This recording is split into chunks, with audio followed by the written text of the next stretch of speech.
It's time for Michigan Sports Talk Morning Show, broadcasting live all across the state of Michigan and Northwest Ohio. This is X's and Bros.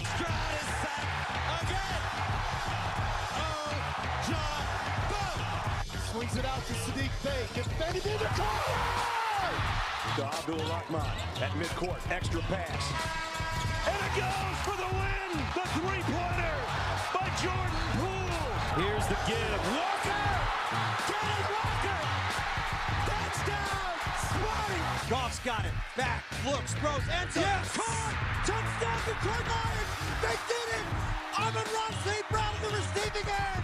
Sends one to deep left center field. Back it goes, and that ball's out of here. A grand slam from Miguel Cabrera. He's got 2 goals. Larkin in on goal. Scores! His first career hat trick in his 7th season for Dylan Larkin.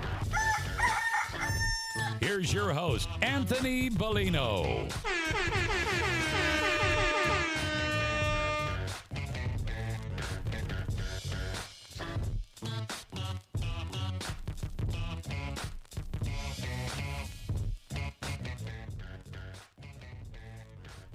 Rise and shine, folks. Anthony will be here any second.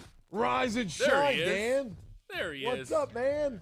What's up, Ryan? What's up, general public? What's going on out there? Good, what day is it? Wednesday? Good Wednesday morning to all of you. The 31st and final day in the month of May. June 1st is here. It'll be here tomorrow. Can you believe that? Boy, time flies when you're having fun. You know, I heard a great analogy yesterday for time and getting old and the apocalypse and death. And it was, life is a lot like a roll of toilet paper. The closer you get to the end, the faster it goes. I thought to myself, that's pretty that's pretty good right there. That is pretty good. Makes total sense, too. Yeah, but does that, our lives, good? I can't even imagine how fast Ryan's life seems like it's going. The guy's got a 3rd kid on the way.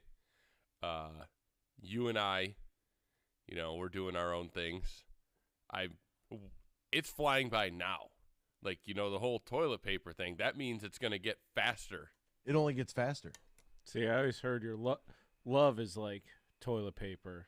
You always need it, but in the end, it's just covered in crap. Wow, how romantic, Ryan. A true man of romance and chivalry. Right 2 there. analogies for toilet paper for you this morning. Welcome. It's a good start to the day. Didn't know we were going to have that this morning. That much is for sure. But it's like the closer, the further you get, the closer you get to the end, the faster everything seems to go. It does. I mean, sometimes it feels like you close your eyes, you wake up, it's like you're being sucked into the vortex, right? And then 10 years goes by, and you're like, what in the world just happened? My goodness. Like this past weekend. I closed my eyes, I woke up, boom, I was right back. I was like, holy smokes. How does that happen? How does everything go by so fast? Here I am, last day of May, going, wow. Spring's over. Summer's here. June, July, and August. I don't care what they say on the calendar. Those are summer months, June, July, and August. Man. And before you know it, with training camp. We're 99 days from football. From NFL football, that's right. And we're under that. We might be 98 days away or something crazy, or less than for college football. So let the countdowns begin, because this is a this is it. Home stretch. NBA Finals, Stanley Cup Finals. We'll have that weird couple weeks as we'll get ready for the NBA draft and the NHL draft. We'll have that weird couple of weeks in there that is just only baseball is the only thing happening, and then all of a sudden, boom, right back into football. And it's amazing how quickly all of this goes all of the time. We've got the Tigers to get into from last night. Injury bug hits the team. Doom and gloom apocalypse now. John Wagner will join us. We'll talk about Major League Baseball, because his big sticking point is you don't know anything until Memorial Day. So what do we know, and what have we find out? Plus, we'll dive into the Eduardo story with him as well. James Edwards will join us live at 8:35 this morning on the Detroit Pistons and whatever they may or may not be doing right now. No, we're not really sure. There hasn't been a whole lot of news surrounding the Pistons, so we're going to touch base with James and try to get a feel for who the next head coach is going to be, who's on the list if that's not already something that's been decided, where we're leaning at in terms of the draft, who he likes for the draft, plus the importance level of this selection of a head coach for Troy Weaver, and maybe a patience that might be growing thin for Detroit Pistons fans when it comes down to their general manager, Troy Weaver. So we'll get into a lot of that. And obviously, if it's whether it's John in baseball, whether it's James in basketball, or whomever we might be having on, if you hear we have somebody on, you got something you want to ask them, feel free to shoot us a text. You can send that to 21,000. Just use the keyword sports radio. Send it to 21,000. The Myers Supercenter guest line, 248-951-2176, 248-951-2176. We're on Twitter at XP Mornings, Facebook, X's and Bros, and, of course, good morning to our television audience as well on BCSN and streaming live on our YouTube page at Michigan Sports Network. Added.com to that to find our website. Email us our fan feedback, email inbox, xbmornings@gmail.com. And find us individually on the Twitterverse as well. Danny Cahalan is at Dan in the studio. Ryan Elke is at RyanL_Key. And I'm Anthony Bellino at AC Bellino. All right, what else is going on in the world of sports? We'll try to get you all caught up with all the happenings. We'll do so right now in the headlines. Big news. I have a little news flash. Let's check the headlines. Nah, it's real news for once. The biggest stories of the local, regional, and national news. This is huge news. All right, huge news and a lot of strange things going on. Deshaun Watson said he would love DeAndre Hopkins on the Browns. Now, look, if DeAndre Hopkins if his relocation and free agency here is based upon stability and a championship contender, I can tell you this much right now: Cleveland ain't it. That's not it. I know reunion with Deshaun, some of his best years. He wants stability in the front office and in the coaching staff. He wants to go to a legitimate contender. That's not the team. Now, Hopkins, who had been representing himself, has hired Clutch Sports to represent him. So, interesting there. Joe Lacob is the Warriors haven't tabbed Bob Myers' replacement yet. As of yesterday, Bob Myers stepped down from his position as general manager and president. He did that for the last dozen years. And he decided that his run has come to an end. Wow, that's crazy. And he's young too. I mean, Myers is not somebody who you'd look at and be like, oh, okay, yeah, no, it's time.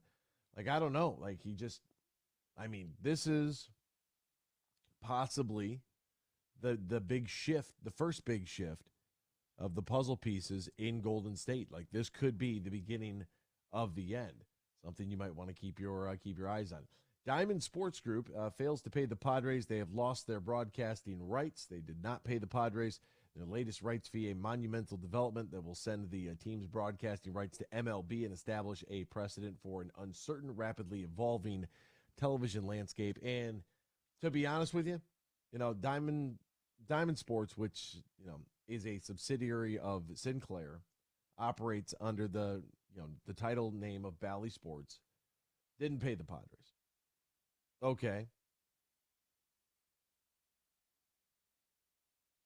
San Diego, it's the one property they have. Like, this one makes sense here. Like, if they're looking to cut dead weight, this would be the start. You'd get rid of all of your markets that only have one team that aren't doing anything for you. That's how you begin to try to restructure a little bit. I mean, San Diego is first on the chopping block. Start looking. I mean, OKC, Kansas City, New Orleans, Indiana. Yeah, if you only have one team, like, be careful, because that might be it. Whereas if you're Detroit, you have, Red Wings, Pistons, Tigers. You have a plus station. NCAA tournament teams and fans scrambling for hotels in Kentucky for the Division I tournaments regional there in baseball. So we have that going on. I also heard something absolutely they're thinking about maybe even you going to a dome, which I think was interesting. And Clayton Kershaw disagreed with the Dodgers' decision to honor the I don't know if you guys saw this, the Sisters of Perpetual Indulgence. in what was going on outside their stadium. But yeah, Clayton, I would be right there with you. It's completely unnecessary. The stuff that they were doing, like, nah, get that out of here. I'm good. You can hate me for it all you want, but no. I get it's America. You can do whatever you want. Do it on your own time, but that doesn't need to be out there like that. All right, we'll step aside. We'll be back. Tigers last night. We'll talk about the actual outcome of the game first, and then get into the injury bug second with Red Hot Bats in Comerica Park next year. X's and Bros, Michigan Sports Network. Huge here for my good friend Tom Rosenbach and his team at Bean Carter. They're one of America's top accounting and business firms. They're based in downtown Grand Rapids, and now they're stronger than ever before with their new partnership with Dorn Mayhew. Now, Dorn Mayhew is an east side firm. Now you get the west side of Michigan with Bean Carter, and whether you're a small business or big business, they can handle all of your accounting and business needs at Bean Carter. Just go to beancarter.com. That is BEENEGARTER.com. And I mentioned with their new partnership with Dorn Mayhew, they cover all of Michigan, the Midwest, and coast to coast. Find out how the pros at Bean Carter can help your business today. Go to beancarter.com. That is BEENEGARTER.com. And I know Tom Rosenbach and his team are so happy about their new partnership with Dorn Mayhew. Hey, this is Matt Shepard from the Michigan Sports Network. I love summers in Michigan because it means golf season. Now, two things always when I go golfing. I make sure I got my sticks, and I've got plenty of cold, fresh Labatt Blue Light. Whether I've just squeezed in 18 holes or I just want to relax on the patio after a long day, everywhere I go, and I'm serious when I tell you this, I tell people about the smooth, genuine taste of Labatt Blue Light.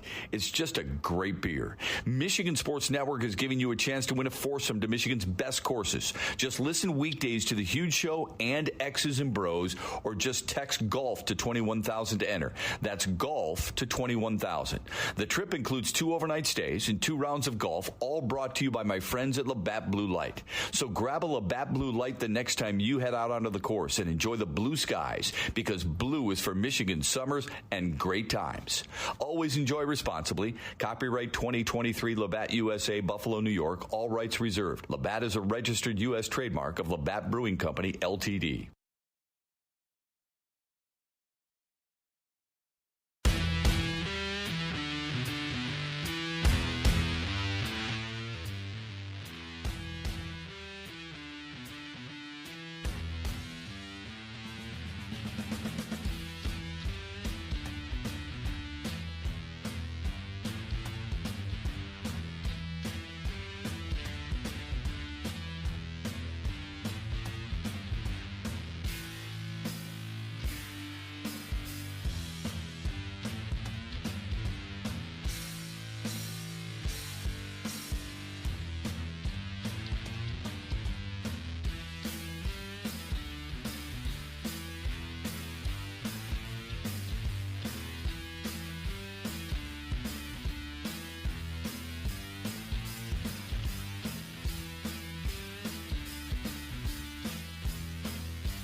This is X's and Bros on the Michigan Sports Network. Welcome back here to X's and Bros, Michigan Sports Network. Danny Cahalan, Ryan Elke, Anthony Bellino, all joining you. Thank you for joining us. Got a really interesting text here. Tom Gorse was a serious owner. He should do everything to put Bob Meyer from retiring and make him GM and president tomorrow. 8 years, $120 million with 1,000% full control, and send Troy Weaver packing. That comes from Freddie. Boy, I mean that's a pretty interesting thought. The 8 years, $120 million. Did you see the those odds yesterday? I believe it was Rod Beard that the odds are basically even that Kevin Ollie is going to be the next head coach. Yeah, I'm going to ask James about this in hour 3 because I really like. What's the big hullabaloo? Like, why do people just absolutely not want Kevin Ollie?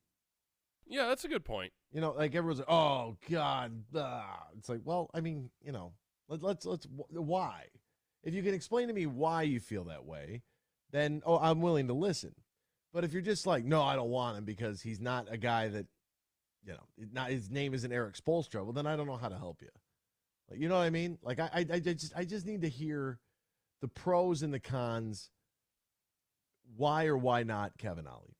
That's all. That's one of the bigger questions that I have for James. But we'll get to that. Can you imagine us hiring to get somebody for 8 years? We want everybody fired after 3 days. You think 8 years is going to work? 8 years. Holy mackerel. All right, last night, the Detroit Tigers were in action, taking on the Texas Rangers. Miguel Cabrera had a pretty good night last night. Down the left field line. The big night continues for the big fella. Scope getting the wave home. Cabrera trots in with an RBI double. He will not let the Tigers go away. His 611th career double brings the Tigers to within one. There you go, 1,135th extra base hit for Miguel Cabrera, who moved into 16th all-time with that blast there in MLB history. So congratulations to him. And when you have the career leader for total bases, Miguel Cabrera climbed up to 15th all-time, surpassing Ken Griffey Jr. How about that? 5,272 total bases. So he's already passed guys like Cal Ripken and Dave Winfield. He's chasing Adrian Beltre, who has 5,309. Miggy is at 5,272. The Big Hurt at 5,373. So 101 bags in front of Miguel Cabrera. Don't know if he'll get that this year, just being honest.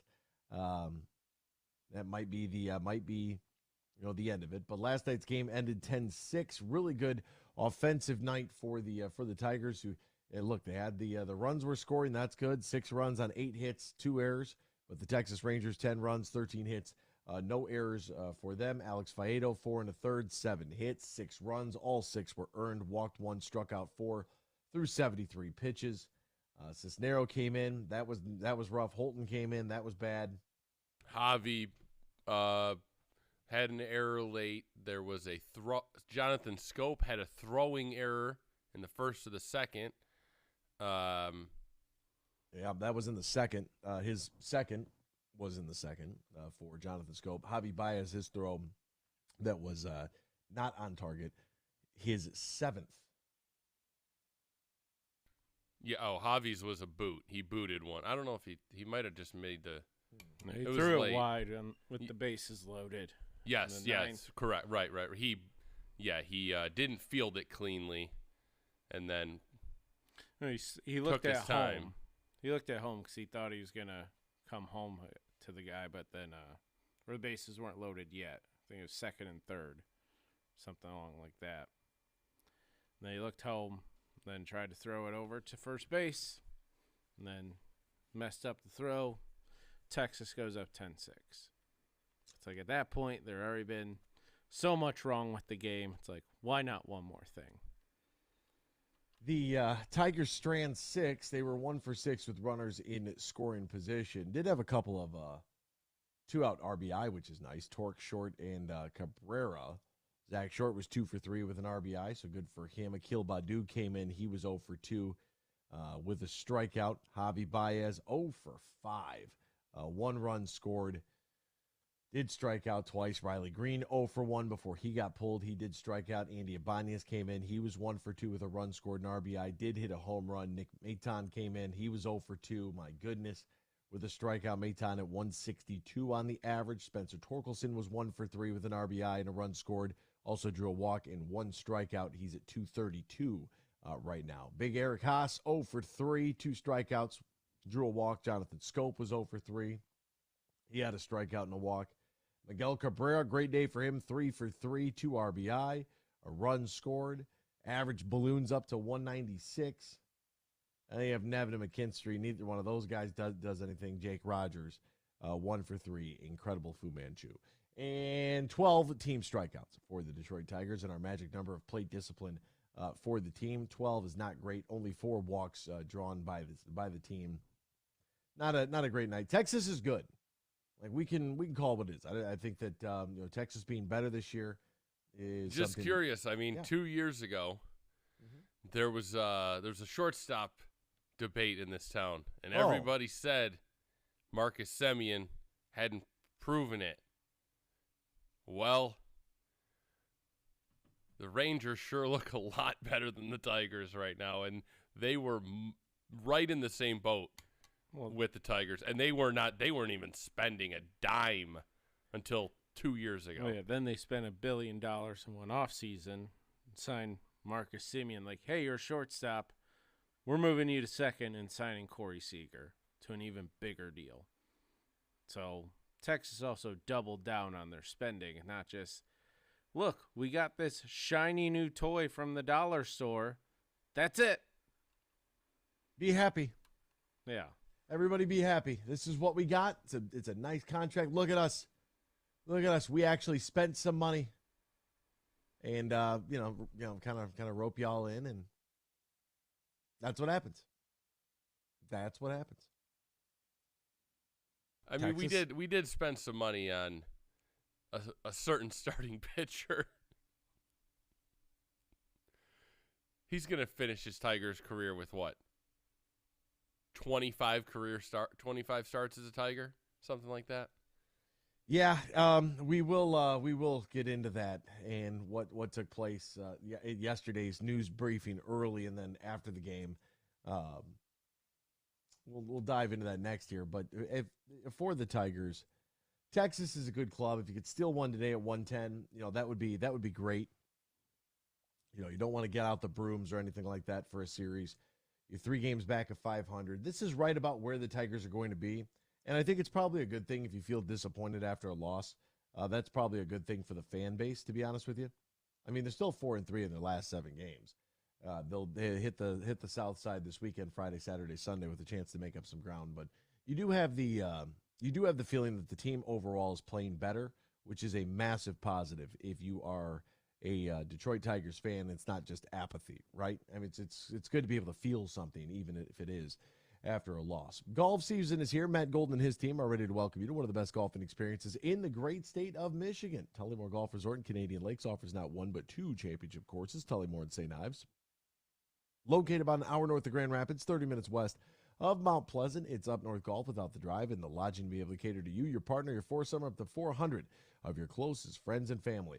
Tullymore not only features top-of-the-line golf, but also top-of-the-line accommodations and the perfect spaces for your wedding event, reception, or group outing. So visit TullymoreGolf.com, TullymoreGolf.com, or call 1-800-972-4837. That's 1-800-972-4837.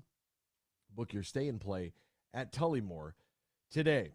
Bad news early on if you are a Tigers fan about the injuries. Even worse news during yesterday's game. We'll talk about it next year, X's and Bros, Michigan Sports Network. You are very popular. Your texts want your attention, your touchscreen wants your attention, social media wants your attention, and that tuna sandwich you just dropped between the seats definitely wants your attention. All of them can wait because you're busy driving. The Michigan Association of Chiefs of Police reminds you that April is Distracted Driving Awareness Month. We want you and everyone around you to be safe, so tell your distractions to wait. especially that tuna sandwich.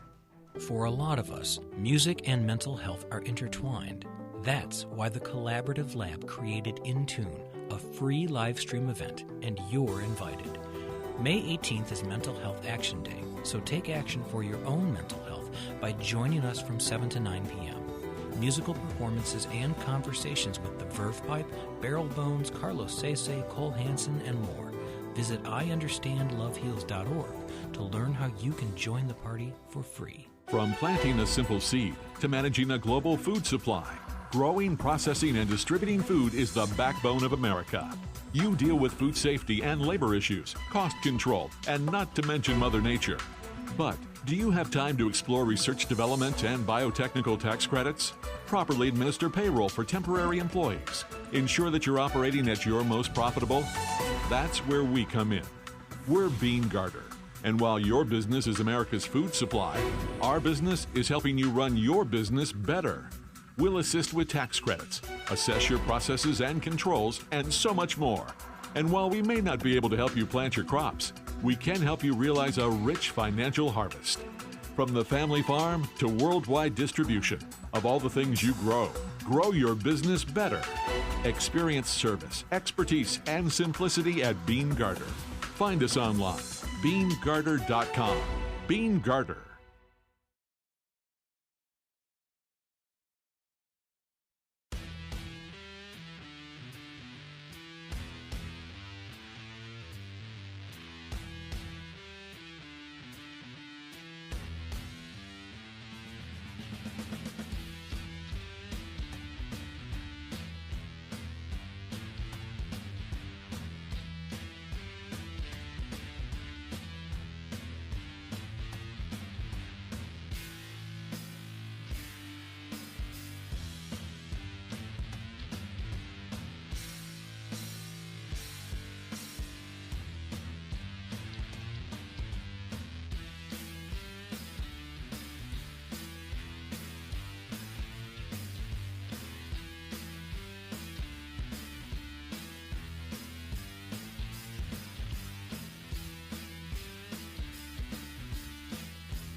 Share your thoughts all morning long on the Meyer Guest Line. Call 248-951-2176. That's 248-951-2176. Now, back to Danny, Ryan, and AB. Step into a world of nonstop action with the DraftKings Casino. Play the classics like blackjack, roulette, and slots, plus enjoy exclusive games you can't find anywhere else. Right now, new customers who deposit at least $5 can get a match on their first deposit and score up to $2,000 in casino bonus funds. All you have to do is sign up, select the offer of your choice, and start playing from a full suite of games. Your way is the only way to play at DraftKings. Play online on your time, in your space, and within your means. It's safe, secure, and reliable, so you can deposit, withdraw your cash whenever you want to. Download the DraftKings Casino app right now. Sign up using the promo code HUGE and get a match on your first deposit of $5 or more, up to $2,000 in casino bonus funds. Only at DraftKings Casino, only using the promo code HUGE. Now, if you or somebody you know has a gambling problem, wants help, needs help, call the Michigan Department of Health and Human Services Gambling Disorder Helpline at 800-270-7117. 21 plus, Michigan only. One per opted-in customer. Minimum $5 deposit. A maximum match of $2,000. Deposit and bonus amounts require 15 times playthrough within 30 days. See terms at casino.draftkings.com/players choice. Restrictions do apply. Danny Cahalan, Ryan Elke, Anthony Bellino, all joining you. AJ Hinch on what took place last night in the first inning. The Riley Greene injury? Yeah, so Riley came to us at the dugout after the first inning and complained of his lower left leg, which, not to be funny, is like below the knee, above the ankle of his left leg. And Ryan looked at him. He fought to kind of stay in the game. We sent him back out, and then he was kind of moving around with a little gimpy. The ball to center field. He went and caught it. I didn't like the way that looked, so I just took him out of the game. Once we took him out of the game, he's going to go get his scans and looked at, and we'll have more information as we go. But I don't know what it is. Riley was fighting to stay in the game. That's a good sign. But the way he was moving around meant he needed to come out of the game. Well, that's nice. Earlier in the day, we had gotten word that the Detroit Tigers were going to have a couple more updates to their injury list. One of which being the ace of the staff, and that would be Eduardo Rodriguez, who went on the 15-day DL because of a ruptured pulley in his left index finger. I don't know what a ruptured pulley in his left index finger. I don't know what that means, ruptured pulley. I didn't know that we had pulleys in our fingers, but you learn something new every day. So that was what I learned yesterday. He's going 15-day DL, going to miss a minimum of 2 starts. That is if this just stays the way that it is. So we'll start first with Eduardo. I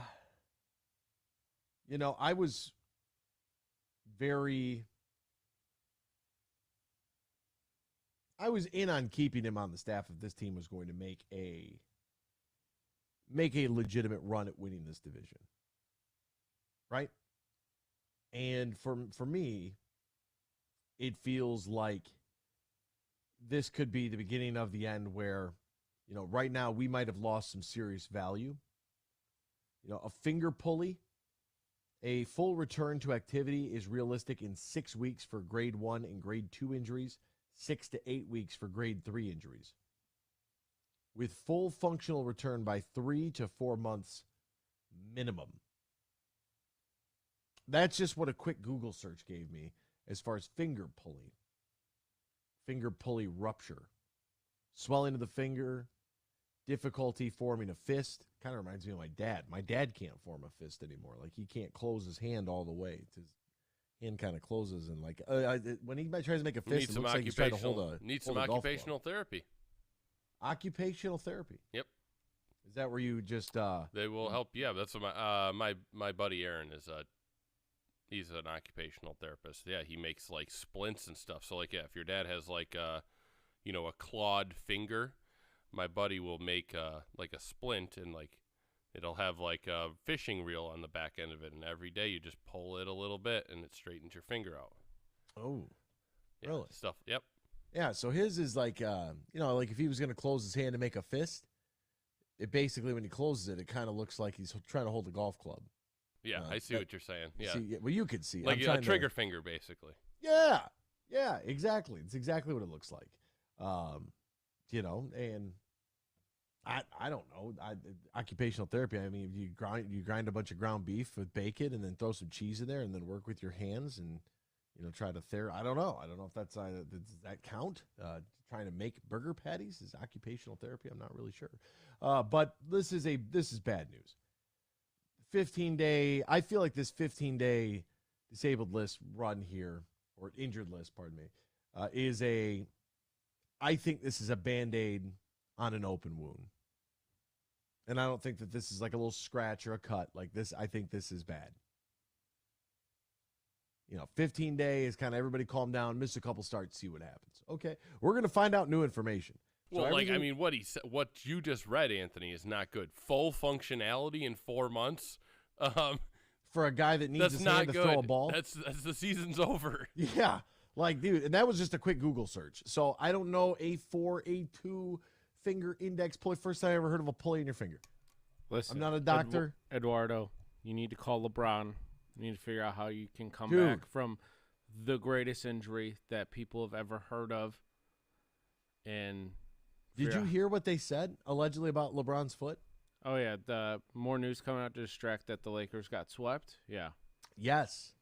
Yeah, nobody even talks about that. All they do is talk. Now there's a report that it's a torn tendon. He played with a torn tendon in his foot. I'm like, all right. That's why Jason Tatum was limping so hard after his post-game press conference, Game 7. Oh, I was a shell of myself. I could barely walk. Just call me Tiny Tim. Just call me Tiny Tim. Yeah, I mean, look, I saw the ankle, and I'm like, yeah. I mean, if you can barely do anything, you should probably get off the court and get somebody out there who can. That was a highly debated topic in the group chat. Like, if you're going to be out there, you got to contribute. You can't just stand around. But that's the Celtics offense. So congratulations on hiring Joe Mazzulla, I guess. Anyways, back to Eduardo. Maybe you're right. Maybe he does need to call LeBron's occupational therapist and doctors for the most miraculous recovery anybody's ever seen. And then if they lose, then they could go right back to, oh, he was injured. How convenient. Dude, that's my biggest pet peeve. That's why I'll never be the GOAT. That's why. Because players back in the day were hurt and tried to convince you that they weren't. Players today are fine and try to convince you that they're playing hurt. It's just ugh.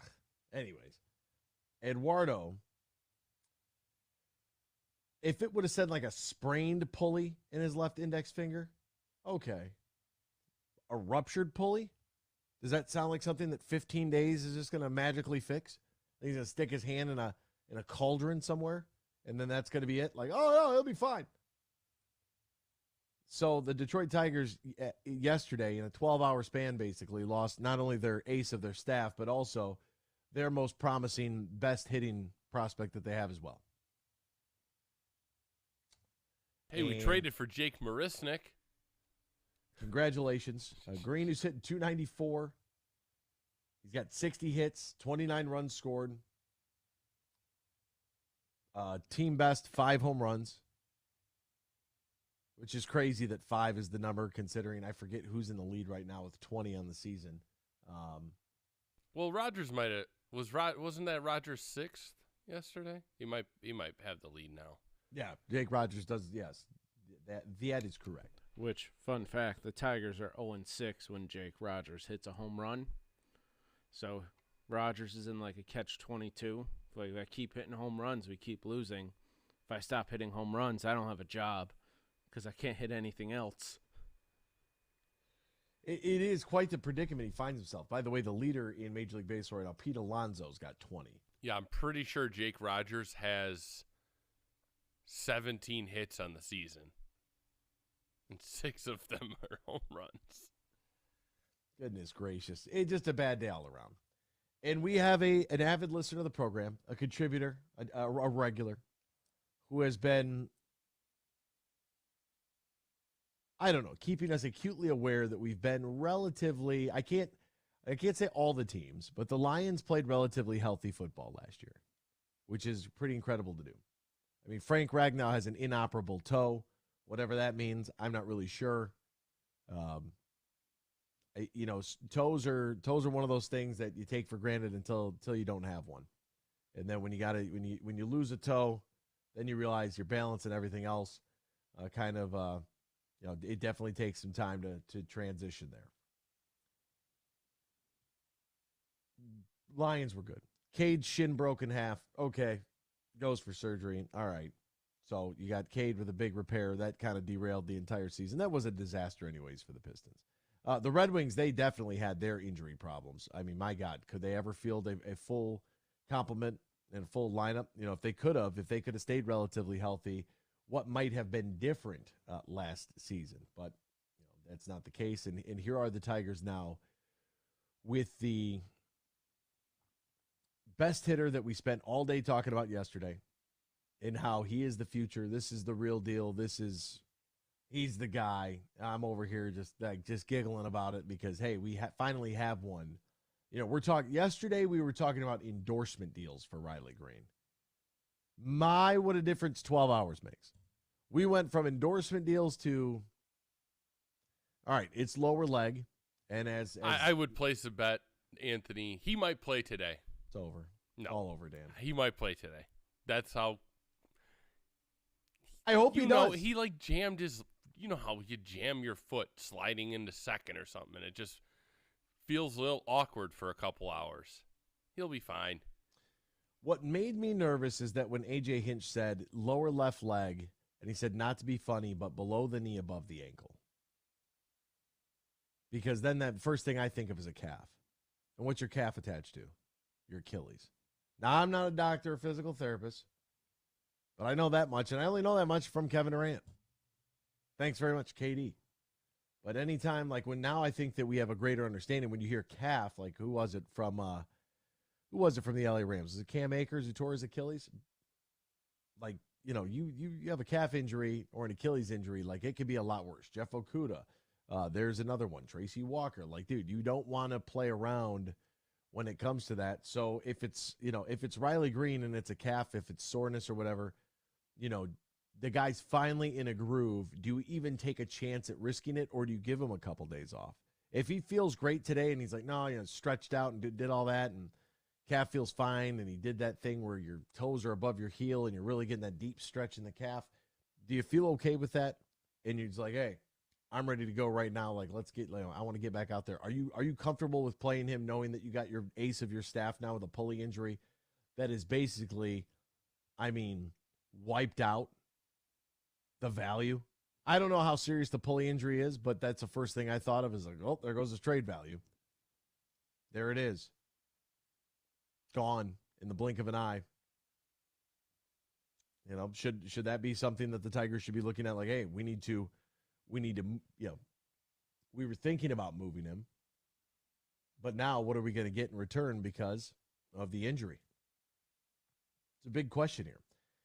Terry says, my observation on the Tigers this year, Torkelson hitting 232 and Baez hitting 224 doesn't cut it, just not good enough. Baez is the worst hitter in key situations. Hashtag terrible. Jeez, do you have to throw terrible out there? My goodness. It's not good. It's not good at all. And Terry also said in the Detroit Tigers Major League Medical update from yesterday, Bo Brisky with the ulnar nerve entrapment, whatever. Are they making stuff up? Kerry Carpenter with a right shoulder sprain, Matt Manning with a right foot fracture, Casey Mize with the right elbow sprain and lumbar strain. Yeah, Kerry Carpenter, I believe he started his rehab Sunday, maybe, in Toledo. So, yeah, hopefully he'll be back, and we won't have to have a catcher, a shortstop, and a third baseman playing in the outfield. Freddie Pacheco's got a right elbow sprain. Eduardo with the left index finger pulley rupture. Reported after his most recent outing that he felt discomfort throwing a pitch late in his outing. Received an MRI, multiple medical opinions, was diagnosed with a ruptured A4 pulley of his left index finger. He will complete a period of rest for the next 7 to 10 days, then be reevaluated for a throwing program. Tarek Skubal, left elbow. Spencer Turnbull, neck discomfort. Matt Vierling, lower back soreness. Can we get a pitcher that doesn't have an elbow issue? Please? Is that possible? Can we have one pitcher that just doesn't have their elbow fall off? Oh, no, you can. But Yeah, now but what's going to happen is this magic finger pulley's going to blow up. Great. Go ahead. You got your wish already with Eduardo. Let's just hope this time when he's hurt, he actually returns when he's healthy and just doesn't go AWOL? Yeah. Doesn't just disappear for a month? Yeah. Doesn't turn his phone off and then just doesn't answer. I swear to God, the minute I get somewhat excited about the team, then all hell breaks loose. All hell breaks loose. This is why I'm like, you know what? Just go out there and lose 100 games. Green jacket, gold jacket, who gives a bleep, right? I'm better off doing that. Eduardo, to this point, has made 28 starts for the Tigers in 2 seasons. To this point. His ERA at 2.13. This is the best season he's ever had. With an ERA at 2.13. Like, his strikeout to walk ratio, 4.2, high as it's ever been. The guy is playing out of his mind right now. His whip is a .98. Like, the dude is having the best season of his career right now. Value's never been higher. Go ahead, trade him. Just get him out of here. Oh. And then what kind of value are you going to get for it? Now what are you going to get? Nothing. I mean, you might get something because, who knows, this A4 finger pulley thing. Maybe it is a little bit, maybe I'm a little bit over the top. Maybe that's what it is. Maybe I'm a little too non-sunny side up. Okay. That's fair, I suppose. Maybe things will work out, be a little bit better. But it really does feel like I got the rug pulled out. Like Lucy pulled the football from me because I was just like, hey, I'm all in here. This is great. All of a sudden, boom. Blink of an eye in literally one day. This team isn't good enough to survive something like this. That's the other part that's bothersome. And just like the Pistons aren't good enough to be able to withstand an injury to their starting point guard, this Tigers team is not good enough to withstand this. You can't take that out. You cannot take your ace of your staff and your best hitter out of the lineup to a team that already struggles to pitch, to a team that already struggles to hit, and expect anything positive here. So maybe the Rangers sweep them today at 110. They go into the weekend after a day off, go into the weekend and maybe win one against the White Sox. I don't know, but Chicken Little over here. The sky is falling, and it's unfortunate. The minute they try to pull us there, every time I try to get out, they pull me back in, and here I am on the doorstep again. We'll step aside. We'll come back. Hour number 2 is next. Don't go anywhere. Keep it locked right there to X's and Bros on the Michigan Sports Network. At Mercantile Bank, we believe supporting the communities we serve is a vital part of who we are. Our team is here to make a positive impact, a real difference, and we're always looking for leaders to join our team because we're not just a bank, we're a partner, here to support what matters most. Come grow with us. Visit mercbank.com to learn more and let's support our community together. Mercantile Bank. Member FDIC Equal Opportunity Employer. Imagine this, winning big at Soaring Eagle. Spin the money wheel and win up to $100,000 cash. Every Saturday in April from 5 to 11 p.m. One winner each hour will spin for the win and take home up to $100,000. Whirl in for $100,000 money wheel. Only at Soaring Eagle Casino and Resort. Your getaway reimagined. Visit SoaringEagleCasino.com for complete rules and details. Hey, this is Matt Shepard from the Michigan Sports Network. I love summers in Michigan because it means golf season. Now, 2 things always when I go golfing. I make sure I got my sticks, and I've got plenty of cold, fresh Labatt Blue Light. Whether I've just squeezed in 18 holes or I just want to relax on the patio after a long day, everywhere I go, and I'm serious when I tell you this, I tell people about the smooth, genuine taste of Labatt Blue Light. It's just a great beer. Michigan Sports Network is giving you a chance to win a foursome to Michigan's best courses. Just listen weekdays to The Huge Show and X's and Bros, or just text GOLF to 21,000 to enter. That's GOLF to 21,000. The trip includes 2 overnight stays and 2 rounds of golf, all brought to you by my friends at Labatt Blue Light. So grab a Labatt Blue Light the next time you head out onto the course and enjoy the blue skies, because blue is for Michigan summers and great times. Always enjoy responsibly. Copyright 2023 Labatt USA, Buffalo, New York. All rights reserved. Labatt is a registered U.S. trademark of Labatt Brewing Company, Ltd.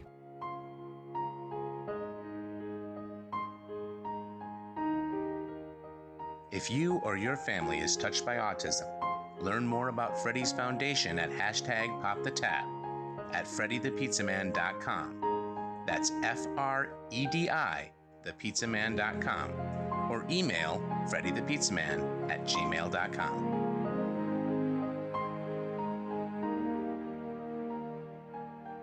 Huge here for all the Mr. Car Wash locations across Michigan. You're going to want to look into that unlimited monthly pass that I use. Superfly Hayes, my producer, uses it. I can get my SUV washed as often as I like for one low price. You can sign up today. Just go to MrCarWash.com or stop by your local Mr. Car Wash location here in Michigan for the one close to you. And to get that unlimited pass, go to MrCarWash.com.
Good morning, everyone. It's time for Michigan Sports Talk Morning Show, broadcasting live all across the state of Michigan and Northwest Ohio. This is X's and Bros. How are you?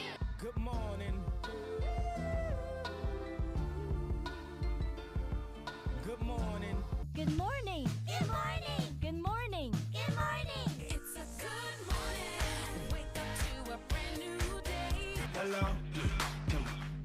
Good morning. Good morning, Vietnam. Here's your host, Anthony Bellino.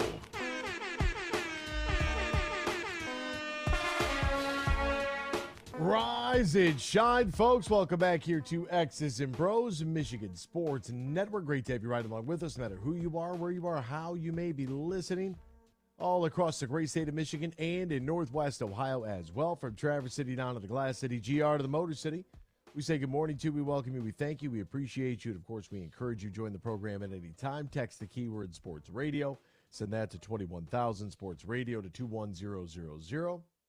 Meyer Supercenter guest line 248-951-2176, 248-951-2176. We're on Twitter at XB Mornings, Facebook, X's and Bros, and of course, good morning to our television audience as well on both BCSN and streaming live on our YouTube page at Michigan Sports Network. Added.com to that to find our website. xbmornings@gmail.com is our fan feedback email inbox. And you can find us all individually on Twitter. Danny Cahalan is a Dan in the studio. Ryan Elke is at RyanL_Key. And I'm Anthony Bellino at AEC Bellino. What's going on in the world of sports? We'll try to get you all caught up with all the happenings. We'll do so right now in the headlines. Big news. I have a little news flash. Let's check the headlines. No, it's real news for once. The biggest stories in the local, regional, and national news. This is huge news. All right, Deshaun Watson said he would love to have DeAndre Hopkins on the Browns. Well, of course he would. The issue is that with DeAndre Hopkins, based on his criteria that he said he was looking for, I mean, he's got a relationship with Deshaun, so that would make sense. A quarterback that, he touched on quarterback multiple times. A defense that has, that can play championship caliber defense. They do have some nice pieces there in Cleveland on defense. But if you're looking for stability in the front office and in the coaching staff, I don't think that Cleveland is necessarily the great example of stability. I mean, hell, that organization's blown through GMs and head coaches like there's no tomorrow. Like they're just playing poker, just picking up and discarding. And I don't see them necessarily as a contender either. The AFC North is not an easy division, although it's not the same as it once was. You still have just like maybe a little shift in power, right? As Pittsburgh took a step back, we'll see what happens with Baltimore this year with Lamar Jackson. We'll see if he can play 13 games. And you still have Joe Burrow and the Cincinnati Bengals are a huge issue. But as for the Browns, I mean, it's almost like a dogfight right now between them and the Steelers for that third spot in the division. Jaguars are, easing wide receiver Calvin Ridley back in action. You remember Calvin Ridley, right? He was a pretty high-profile wide receiver that was playing for Atlanta and then had a gambling thing go wrong. And then, look, had to sit out a year. He hasn't played a game since October 24th of 2021 when he was with the Falcons. In March of 22, he was suspended for all of last season after an investigation found that he bet on NFL games over a 5-day stretch in November of 2021. Falcons released him. Jags picked him up. He was reinstated March 6th. We'll see if he can keep his nose clean and his apps good as well. That's a big deal. Joe Lacob said the Warriors have not tabbed Bob Myers' replacement yet. Bob Myers is stepping down after a dozen years as the head man in Golden State, the architect, if you will, of the current Warriors group. Just absolutely struck gold with Steph Curry, struck gold with Klay Thompson. And can it be replicated? Can it be duplicated? I don't know if it can. I really don't. And I know that, we had one texter earlier today said, that if Tom Gores was serious, he would throw a ridiculous amount of years and a massive contract at him. Maybe he would take it. I don't know. But this does kind of feel like maybe that first domino piece to fall wasn't actually on the court. Maybe it was off the court. And maybe Myers just wants out because he doesn't want to deal with what's coming. Maybe he's just done because it's like, look, we're not going to get any better than we were. How many titles? Like, come on. Like, maybe we just kind of let it go and Whatever the organization wants to do moving forward, that's fine. But, hey, I did what I had to do. I don't need to see this thing go through a rebuild. I'm comfortable with where I'm at. That's a pretty cool way to go out. I'm not going to lie. Why hold on if you don't necessarily have to? Why try to make it something that, I don't know. I don't know if they'll rebound. I really don't. You're not going to hit on Steph Curry and Klay Thompson ever again. Like, that's once in a lifetime type of stuff. That's a pretty ridiculous precedent to have to set for yourself.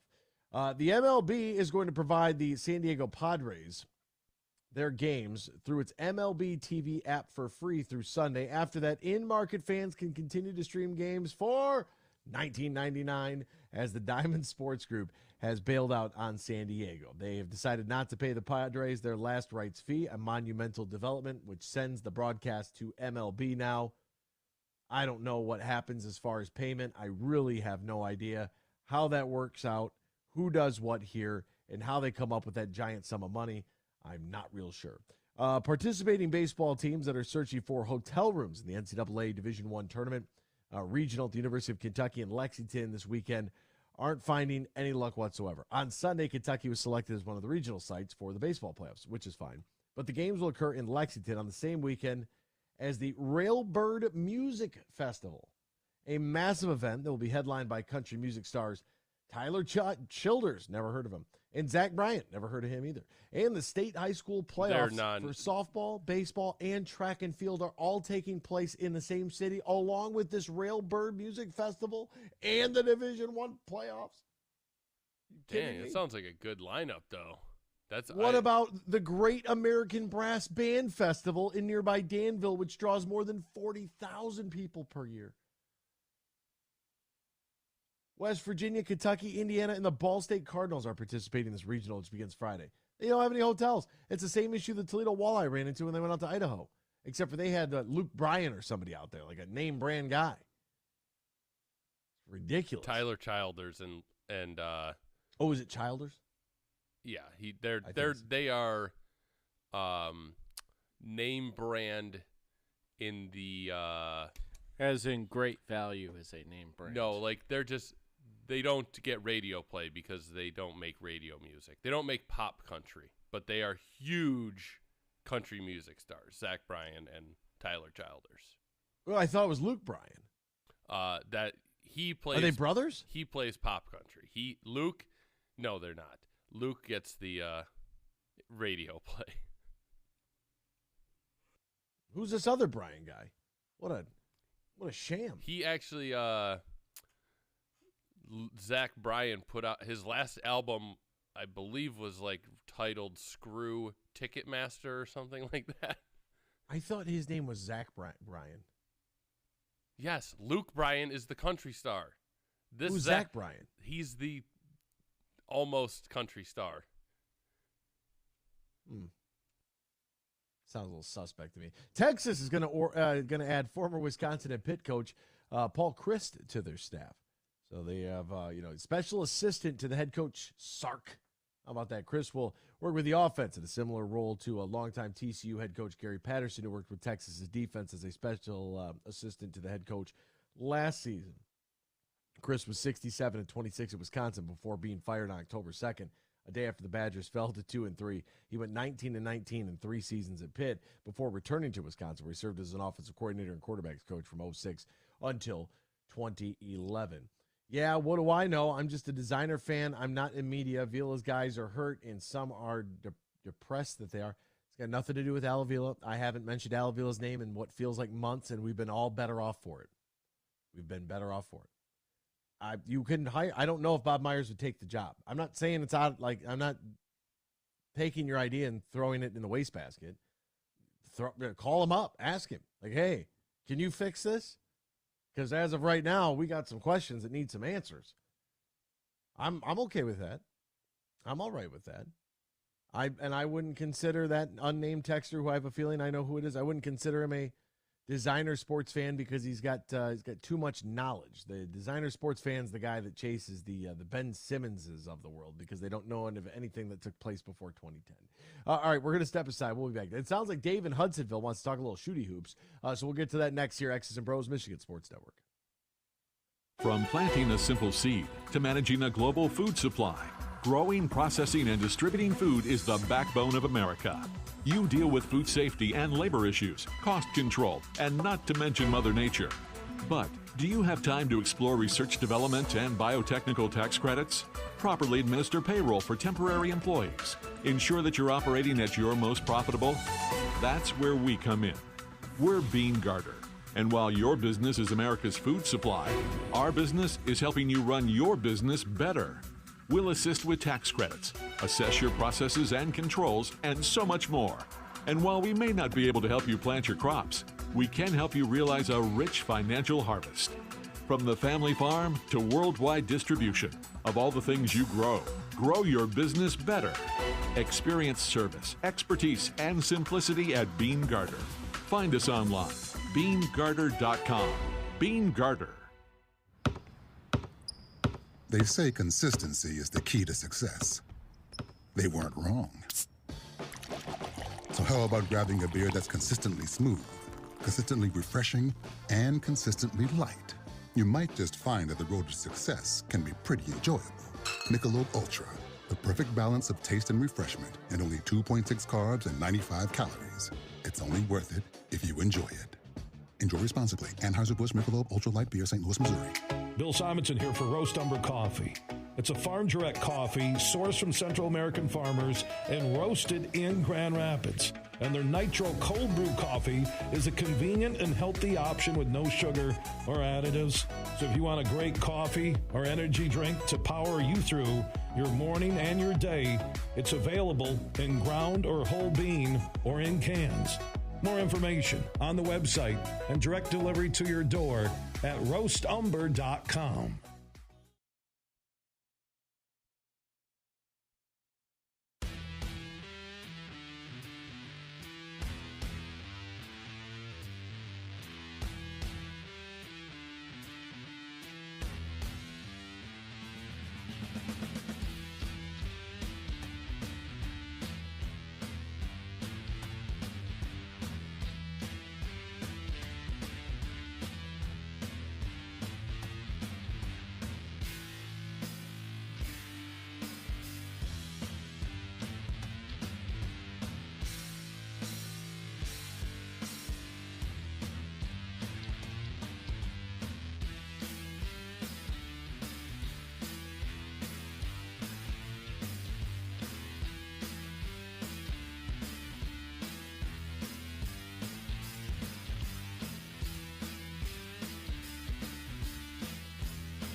You're listening to X's and Bros on the Michigan Sports Network.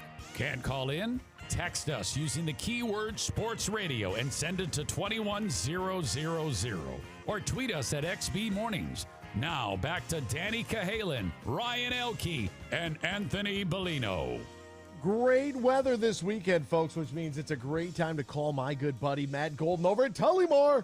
Call him up right now. Here's his cell phone number, 1-800-972-4837. Tullymore Golf Resort Canadian Lakes offers not one but two championship courses. Tullymore and St. Ives, they have a shuttle bus that takes you from point A to point B. You can stay right there on the grounds with their fabulous accommodations. Beautiful clubhouse. Have I told you about the golf carts yet? Get on over there to Tullymore, 1-800-972-4837. Visit TullymoreGolf.com. Book your stay and play at Tullymore today. That's Danny and Ryan. I'm Anthony. Is Dave in Hudsonville? Is he still on hold? He is. All right, Dave in Hudsonville. Good morning to you, my friend. How are you, partner? Morning, AB. How you doing? I'm good. I heard that hoops was the topic that you had for us. Are you as disgusted with Joe Mazzulla's offense as I am? I just had to tease you a little bit because it's amazing how Bob Myers struck gold with Steph Curry and Klay Thompson, but you didn't mention he struck gold with Draymond Green. I wonder. Oh, I didn't? That. Did I skip that? Oh, my apologies. Yeah, you wonder a little your bias coming out, man? No bias at all. You just happened to draft two of the greatest shooters that have ever lived, but no bias here. And probably the greatest non-scoring player as far as passing, defense, rebounding that would go with him. You're exactly right. He's better than Dennis Rodman. He'll be in the Hall of Fame. It's better than Dennis Rodman. Wow. Yes, Dave, he is. Dave, how old are you? He's not a better basketball player than Dennis Rodman, AB. You've been around for a while, right? You got some years under your belt, Dave, right? I'm 61, man. 60. You've seen a lot of stuff, Dave. A lot of stuff. I have. Yeah. All right. I just wanted to make sure I was clear there. Look, look. Here's the thing. I don't want to have a great debate over Draymond Green today. I did. You're a very astute listener. I'll give you that. I will give you that. Why, thank you, sir. You're welcome, because you paid very close attention. I was wondering if anybody was going to interject and say anything, but nobody did. So I ignored it this point. I said, I'll double down on it again. And nobody said the disrespect is just continuous, so I just ignore it. I'm not going to feed that beast. So Anthony just thrives on conflict. It's the wolf you feed, right? You know, and I want this wolf to starve, all right? I am ignoring it. I am locking it in its doghouse, going out of sight, out of mind, all right? Hey, look, man, I just, and Draymond Green as well. There you are, Dave. Yeah, well, and the acquirement of Andre Iguodala, that he ended up playing a pretty vital role there. And I'll leave KD out of it too, because KD just kind of picked, and they were like, "Yeah, let's just get in the luxury tax." Like, oh, whatever. Like that's just kind of cheap. That's fine, but those guys don't play defense in 5 positions and pass the ball and do different things and bring it up and start the offense like Draymond does. I mean, and he's not a great scorer, but at the end of the day, and here's the other thing for you, AB. This is going to fit you, and this is what coaches say. As long as the production outpaces the problems, you're fine. But when the problems outpace the production, that's when a change needs to be made. And I was just going to say, I really think that if that video doesn't come out, I think this is a totally different team this year. I don't think it matters that he punches Jordan Poole in the face. I think it matters that the world saw it. Hey, yeah, I think it's a good point. But AB, Michael Jordan punched Steve Kerr.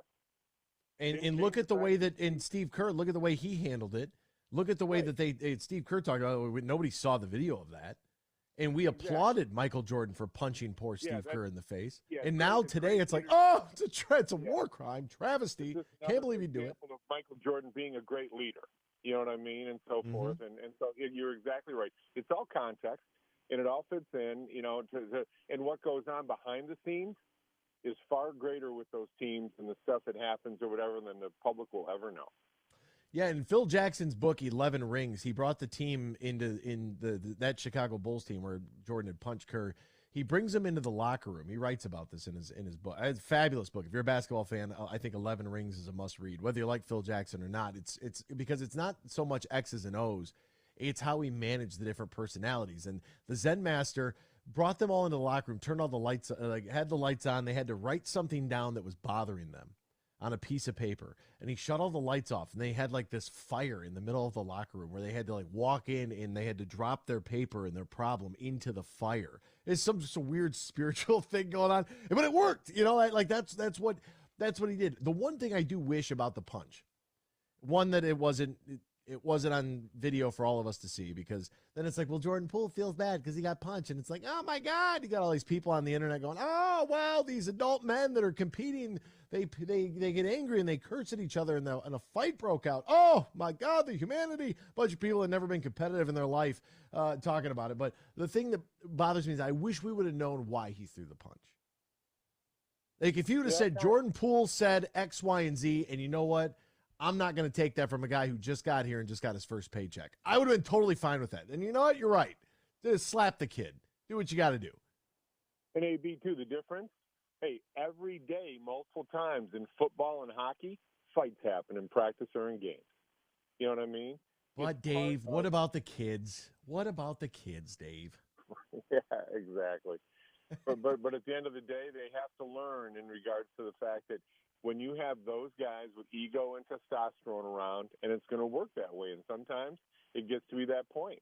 And I'm not condoning it, but that's exactly what a coach needs to manage. That's exactly why, and you said it just a minute ago. It's not so much about the X's and O's for coaches. It's much more in the pros about psychological, and even in college, about psychological management. And it's about management of egos and personalities and bringing those guys together for a common purpose. And if you mention the college hoops, I think that's an area where the good folks at my school can improve on. Oh, I really do. I look at some of the things and some of the antics and some of the non-basketball related shenanigans that has been taking place, and it's like we gotta reel this in. Like you got to get a hold of this. That's why Izzo and East Lansing is second to none when it comes to managing personalities and managing chemistry and what goes on. Yeah, you're exactly right. Top 5 all time. That's where he manages that piece that happens in that regard and so forth. But that's a great point too. Yeah, I agree with you. Hey, have a good day, brother. All right, see you, Dave. One of the things I really like about Tom Izzo too, and I'll always say this, and because I believe it's really true, is that his philosophy on player-led teams, and that the players, the elder statesmen, the upperclassmen, will hold the young guys accountable and get after them first before they even get to the bench. And I think that's just such a it's just so very unique. That's culture, right? We're hammering home with the Heat culture. I haven't even done a thing on Heat culture yet, but Jimmy Butler said something that I saw yesterday that I just thought that's why I love Jimmy Butler. I don't know if he knows that I love him, but if he didn't know, now you have a big time supporter here just for the way that you conduct your business. Now, even though he disappeared in games 5 and 6, he did have some really good things to say in regards to his teammates, and culture matters. It's probably the most important thing you can have, because you can supplement less than talented, right? Less than talent with a really strong culture. All right, it's hour 2 at segment 2. It's time for Will driving in Greenville to throw some siding up. It's time for his favorite part of the show. It's time for Detroit Lions trivia. Really good trivia question here. Who was the first 1,000-yard receiver in Detroit Lions franchise history?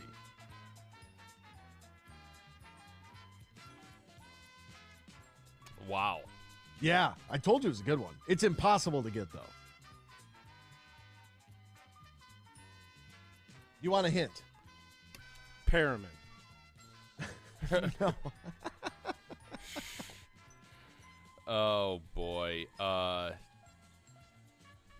Charlie Sanders. Also incorrect. The correct answer is Bob Mann with 1,014 yards receiving in just 12 games back in 1949. John Wagner joins us next year. X's and Bros, Michigan Sports Network. Matt Shepard from the Michigan Sports Network. I love summers in Michigan because it means golf season. Now, 2 things always when I go golfing. I make sure I got my sticks, and I've got plenty of cold, fresh Labatt Blue Light. Whether I've just squeezed in 18 holes or I just want to relax on the patio after a long day, everywhere I go, and I'm serious when I tell you this, I tell people about the smooth, genuine taste of Labatt Blue Light. It's just a great beer. Michigan Sports Network is giving you a chance to win a foursome to Michigan's best courses. Just listen weekdays to The Huge Show and X's and Bros, or just text GOLF to 21,000 to enter. That's GOLF to 21,000. The trip includes 2 overnight stays and 2 rounds of golf, all brought to you by my friends at Labatt Blue Light. So grab a Labatt Blue Light the next time you head out onto the course and enjoy the blue skies, because blue is for Michigan summers and great times. Always enjoy responsibly. Copyright 2023 Labatt USA, Buffalo, New York. All rights reserved. Labatt is a registered U.S. trademark of Labatt Brewing Company, Ltd. Huge here for my good friend Tom Rosenbach and his team at Bean Carter. They're one of America's top accounting and business firms. They're based in downtown Grand Rapids, and now they're stronger than ever before with their new partnership with Dorn Mayhew. Now, Dorn Mayhew is an east side firm. Now you get the west side of Michigan with Bean Carter, and whether you're a small business or big business, they can handle all of your accounting and business needs at Bean Carter. Just go to beancarter.com. That is BEENEGARTER.com. And I mentioned with their new partnership with Dorn Mayhew, they cover all of Michigan, the Midwest, and coast to coast. Find out how the pros at Bean Carter can help your business today. Go to beancarter.com. That is BEENEGARTER.com. And I know Tom Rosenbach and his team are so happy about their new partnership with Dorn Mayhew.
Welcome back here to X's and Bros on the Michigan Sports Network. Danny Cahalan, Ryan Elke, Anthony Bellino, all joining you. Join us now. Member of the National Football Foundation and Football Writers Association of America.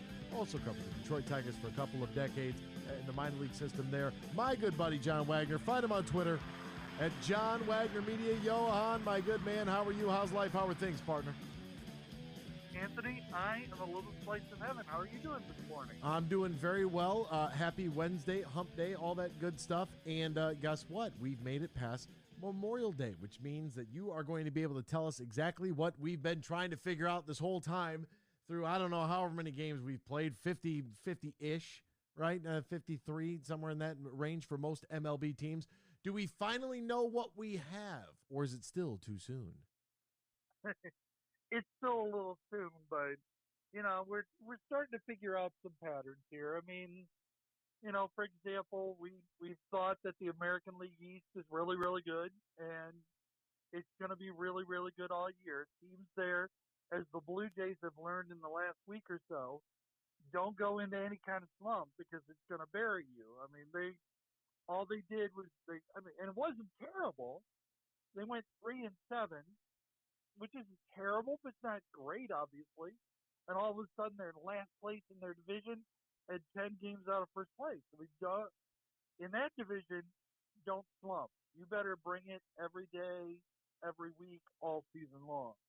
The teams that we thought would be good, they're good. Dodgers are good. Braves are really good. There are a couple of surprises, I'll admit. I thought Texas would be better. I didn't think they'd have one of the best records in baseball, but and I got to tell you. Oh, hey, I got to ask you a question. Can we veer off for a second? Yeah, absolutely. I know. Thank you. I know. On Monday night, you watched Game 7, Heat and Celtics, didn't you?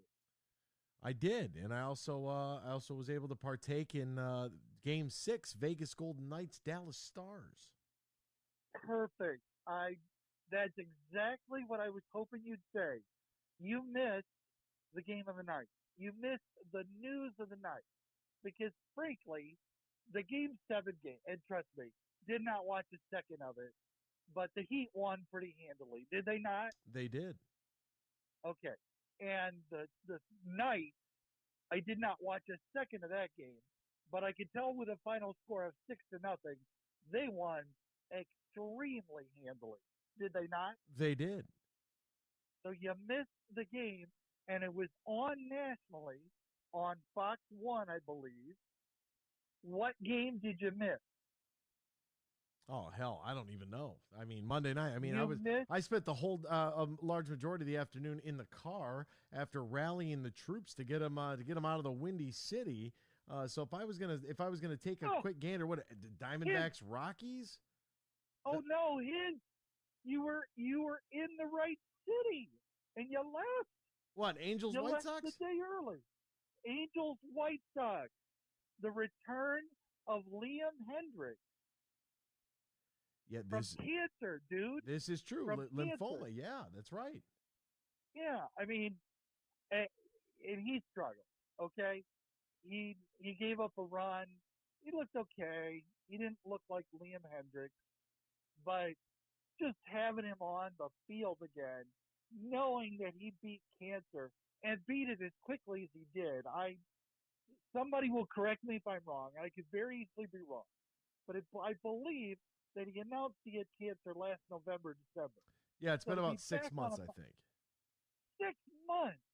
That's absurd. I mean, close the book. That's the story of the night Monday. And you missed it chasing a Game 7 rout and a Game 6 blowout against a team that frankly gave up 3 games earlier. John. Good Lord. John, it's an incredible story. And the fact that Hendricks is alive and kicking is in itself wonderful. But, I mean, you're never going to be able to convince me that Game 50 whatever of a 162-game season was the game of the night versus the Game 7 when Jimmy Butler takes home the Larry Bird trophy. And I got to go defend Larry Bird's honor yesterday had to defend his honors. He was getting slandered by a bunch of people that don't know anything that happened prior to 2010. I get it. But, I'm sorry. In the scale of importance, Game Anthony, 7 always. Come on, John. You are no. You could not be more wrong. You are saying Game 7 just because Game 7, and that's absurd. There are lots of great Game 7s out there. Okay, Don't misunderstand. But just because it's Game 7 doesn't make it a great game. How much did Miami win that game by? No, it doesn't. It doesn't make it a great game. Yes, it was a clunker. does. It was a clunker of a game. But Game 7 is still vitally more important than any random ass game in the middle of a Major League Baseball season, John. No. And see, you missed the other point of that. Who cares who won the game? The Angels did, by the way, 6-4. Yes. Who cares? It has nothing to do with where the game was. It has everything to do with Liam Hendricks getting back on the field. You are missing the forest because you're stuck on one tree, Anthony. Game 7 in and of itself, who cares? Now, there are lots of great Game 7s, and that exalts the fact that it's a great Game 7 exalts them, okay? A great Game 7 is better than a great middle-of-the-season game, no matter how good that game is, okay? I get that. This was not a great game. This was a blowout. They beat them by 20 points, didn't they? Mm-hmm. That means it's not a great game. It's not a great game. And I know the Knights won 6-0. 6. That's a blowout. That ain't a great playoff game. That's a blowout. You move on. And the fact that this guy beat cancer, that beats the snot out of a 20-point win and a 6-goal victory.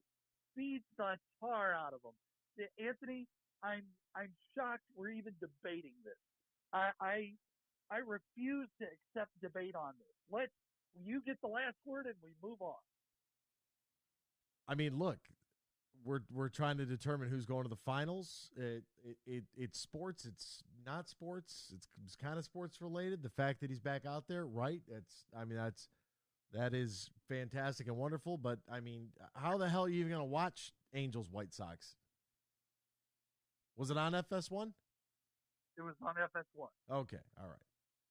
Well, there you have it. They beat them, and it was over by the third quarter. It was over by the middle of the game. Yeah, I'm sorry. I meant to give you the last word. I couldn't help myself. That's okay. This one was over after the first inning. Along. It was over after the first inning. Pardon? I said the White Sox-Angels game was over after the first inning. It was 4-1 at the end of the first, and sure, the White Sox would dabble, make it 4-3, and get kind of cute. And then the Angels would tack on a couple more in the eighth, and you are off your on the boy. Tree, you can't see the forest. I know. We're stuck on the tree, and I get what you're saying. It has nothing to do with the game, right? And I get what you're saying, but who well, in their right mind is going to turn off Game 7 to watch that baseball game? Nobody. Like what? That's wrong. What? That would be wrong. I did. Somebody did. That's right. Somebody did. Can't say nobody, because somebody did. Somebody may jump off a cliff. Anybody in their right mind, that's where they would have gone. We're talking life over a 20-point blowout and a 6-goal rout. This should be a no-brainer, Anthony. And anybody in their right mind, this should be a no-brainer. It's easy. This is taking candy from a baby, Anthony. And like, I'm just trying to save myself. That's all I'm trying to do at this point. Good luck. I'm not gonna go out there and slander and be crazy disrespectful or not caring or whatever the hell, whatever I might say that I mean literally the back third of my tongue is gone right now, John. I chewed on it so hard that it's like that's the best thing that I can do at this point is to not make myself just sound like an insensitive mule. That's the best I can do. And so I'm going to take my insensitive mule self. And there are a lot of people that somebody's going to want to jump off a cliff when they heard the news that came out yesterday. And that is the fact that this injury to Eduardo Rodriguez is listed as a left index finger pulley rupture. Wow. It's expected to keep my 15-day DL or injured list. Sorry, IL. IL, you get my point. Anyways, Yes, I know. dude's gonna miss He's a couple. hurt. Yeah, dude's gonna miss a couple of starts. This could be bad for a lot of reasons, and one of which is because as Eduardo's been having a really good season, value is really high. Kind of a split crowd here as far as Tigers fans, whether to move him or to keep him and to try to maybe buy potentially as the deadline approaches. Do you think this will have significant impact that he misses a couple of starts? If that's all it is, I mean, we could find out next week his finger's going to fall off, and that could derail everything that we're talking about right now. Sure. But as of today, to miss 2 starts, is it that big of a deal, or do we need to just take a deep breath? Yeah, and I understand your point, and it is a point that we should repeat. We're going off the information we have right now as of, what is today, May 31st. We don't, in a week, it might be totally different information that would lead to a different decision. It could be Point different by 4 o'clock today. taken. Yeah, duly noted. And so with that as our caveat, here's the issue. If you've been watching the Tigers over the last week or two, and if your listeners remember, a couple of weeks ago, I tried very hard to make a point that should the Tigers consider themselves in a playoff race, okay? My guess is that none of your listeners wanted anything to do with it. Am I right? No, I think that most people are so surprised that this team is so close to 500 and has been, considering they've had one of the harder schedules in MLB. It's almost like, hey, wait till we can get some of these divisional opponents like they did last week, and they handle business. They go 5-2 in the 2 series, the 3-game set against the Royals and 4 against the Sox. So I think that people are kind of encouraged, and still that carrot that's dangling there for the AL Central. It's like, well, division's not very good. Maybe we should, we'll see. Yeah. The Tigers have given you several indications that their front office, rather, when I say the Tigers in this instance, I mean their front office, that's not how they view it.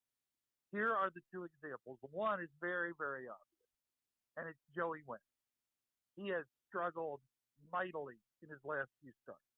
What have the Tigers done about it? They keep throwing him out there every 5th day.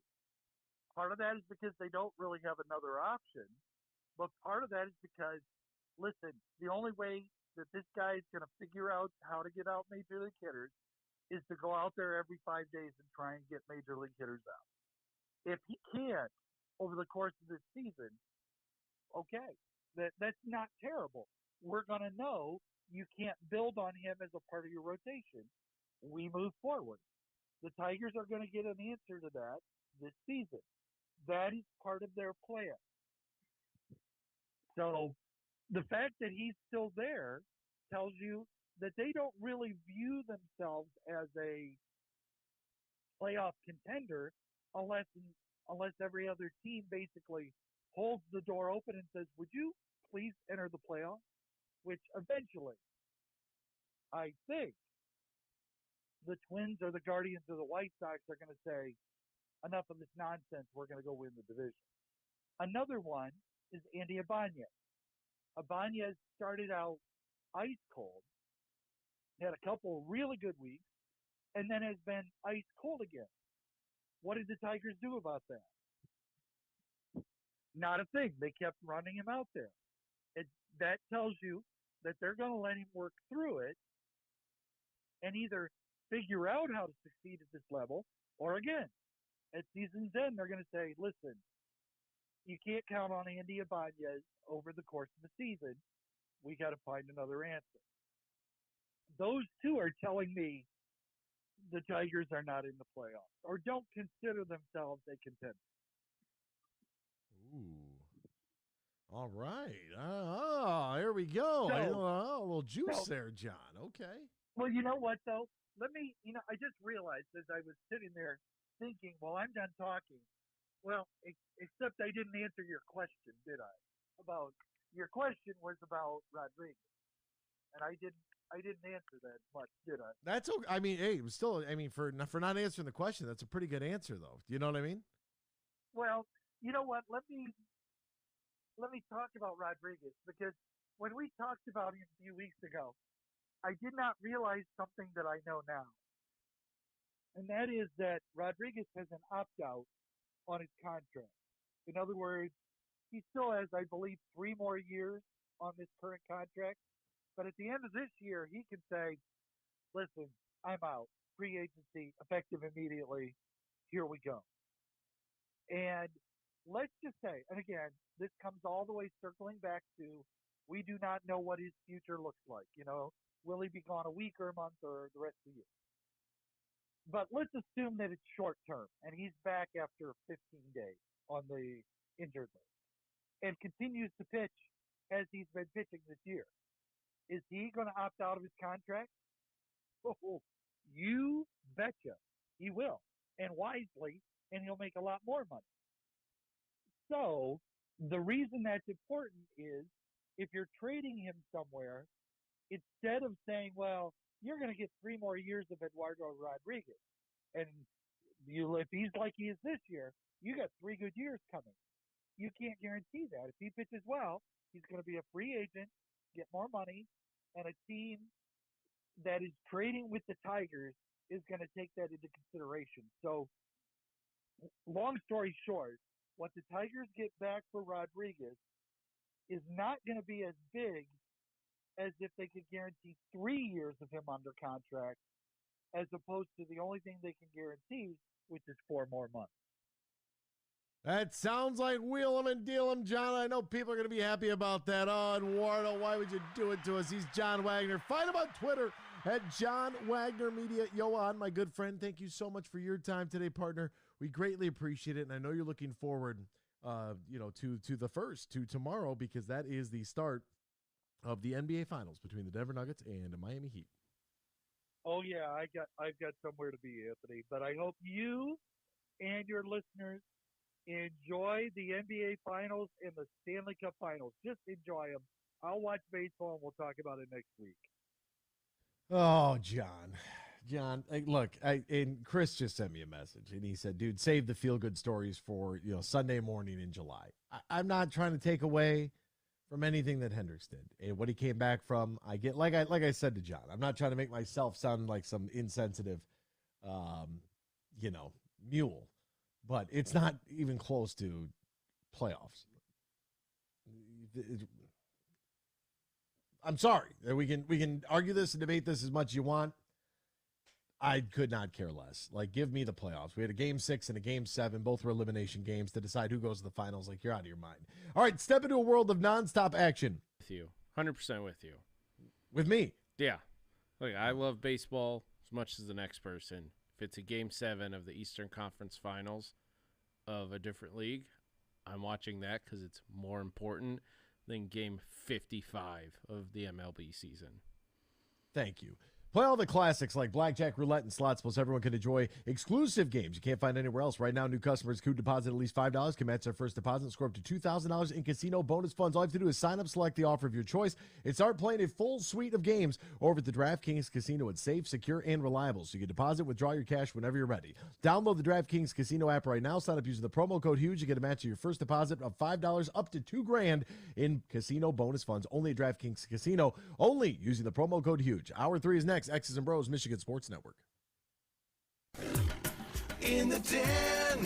Hey, sports fans, here's a hanging curveball that you can knock out of the ballpark. This is Matt Shepard, the voice of Detroit baseball, inviting you to step up to the plate at Eagle Casino and Sports, the mobile sports book where you can bet on all your favorites all year round, including, of course, our national pastime. So download the app and start winning today. Eagle Casino and Sports, made in Michigan, made for Michigan. Must be 21 years or older and in Michigan to play. Although it will be another 42 years before the next one, an unassisted triple play is made for the second consecutive day in the major leagues on this date in 1927. Johnny Noon accomplishes the rare play in the 9th inning, saving the Tigers' 1-0 victory. The first baseman catches Homer Suma's line drive, tags Charlie Jamison, the runner, on first, and then beats Glenn Myatt to second base, making it the first time the last 3 outs of a game result from a solo triple killing. Noon would play just 6 years in the majors, 4 with Detroit, with that 1927 season being his best. The Tigers that year finished 11 games over 500, but closed 27.5 games back of the famous Murderers Row Yankees that won the pennant. At Mercantile Bank, we believe in empowering the communities we serve, and that financially strong individuals and families are vital for building strong communities. That's why we're committed to providing budgeting tools and interactive resources designed to help you take charge of your finances. Our friendly staff is always here to help answer questions and provide solutions to help you reach your goals. Call, stop in, or visit us online at mercbank.com to learn more. And let's help you make today count. Member FDIC, Equal Housing Lender. For a lot of us, music and mental health are intertwined. That's why the Collaborative Lab created In Tune, a free live stream event, and you're invited. May 18th is Mental Health Action Day, so take action for your own mental health by joining us from 7 to 9 p.m. Musical performances and conversations with the Verve Pipe, Br0's, Carlos Sese, Cole Hansen, and more. Visit IUnderstandLoveHeals.org to learn how you can join the party for free. Huge here for my good friend Tom Rosenbach and his team at Bean Carter. They're one of America's top accounting and business firms. They're based in downtown Grand Rapids, and now they're stronger than ever before with their new partnership with Dorn Mayhew. Now, Dorn Mayhew is an east side firm. Now you get the west side of Michigan with Bean Carter, and whether you're a small business or big business, they can handle all of your accounting and business needs at Bean Carter. Just go to beancarter.com. That is BEENEGARTER.com. And I mentioned with their new partnership with Dorn Mayhew, they cover all of Michigan, the Midwest, and coast to coast. Find out how the pros at Bean Carter can help your business today. Go to beancarter.com. That is BEENEGARTER.com. And I know Tom Rosenbach and his team are so happy about their new partnership with Dorn Mayhew.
It's time for Michigan Sports Talk Morning Show, broadcasting live all across the state of Michigan and Northwest Ohio. This is X's and Bros.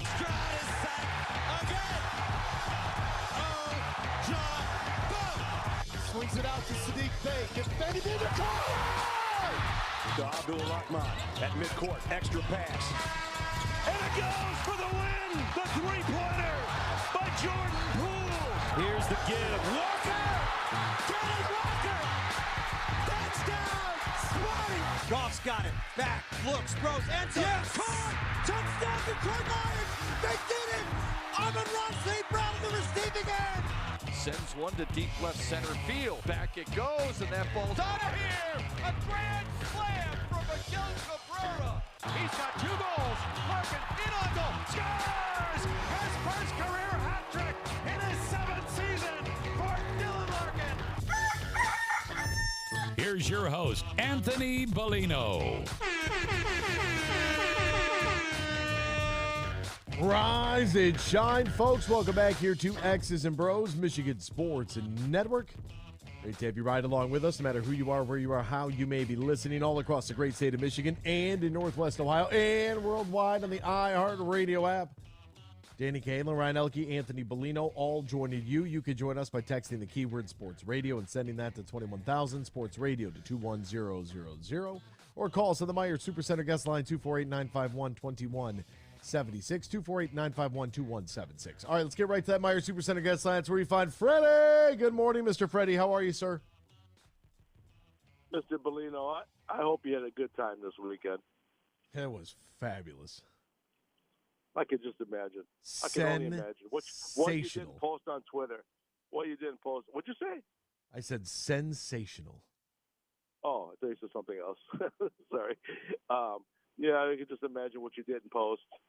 What, that would have been juicy, but it's all right. But I'm glad you didn't. To be honest with you, you would have sent Twitter a buzz.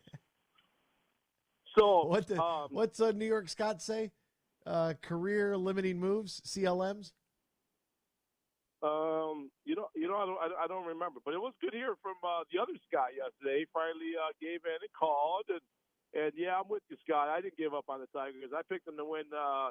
If Anthony goes back to my phone call or text to the show, which I don't text too often, the Tigers are going to win. I believe I said 82 and 80, or I can't remember what it was. I know it was in the 80s. I think it was 80. I don't know what it was, but anyways.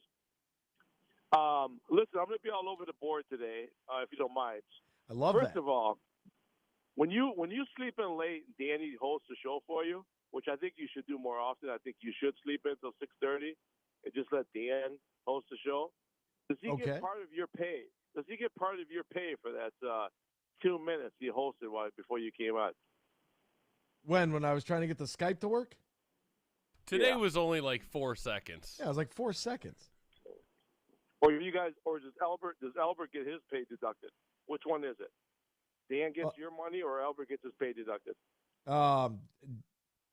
Dan gets Albert's money. Oh, I see it. There we go. All right, so let's get down to business. Let's get down to business. So, I know. First of all, Dave from Hudsonville. I'm not going to take anything away from Draymond. He's a great player. He couldn't have gone to a more perfect team. But when you talk about Tom Brady, you always hear this question: if the Lions would have drafted Tom Brady in 2000, would he be the Tom Brady that we know today? We don't know that answer, right? But something tells me no, Tom Brady wouldn't have been Tom Brady here. Safe to say, right? Safe to say. Safe to say.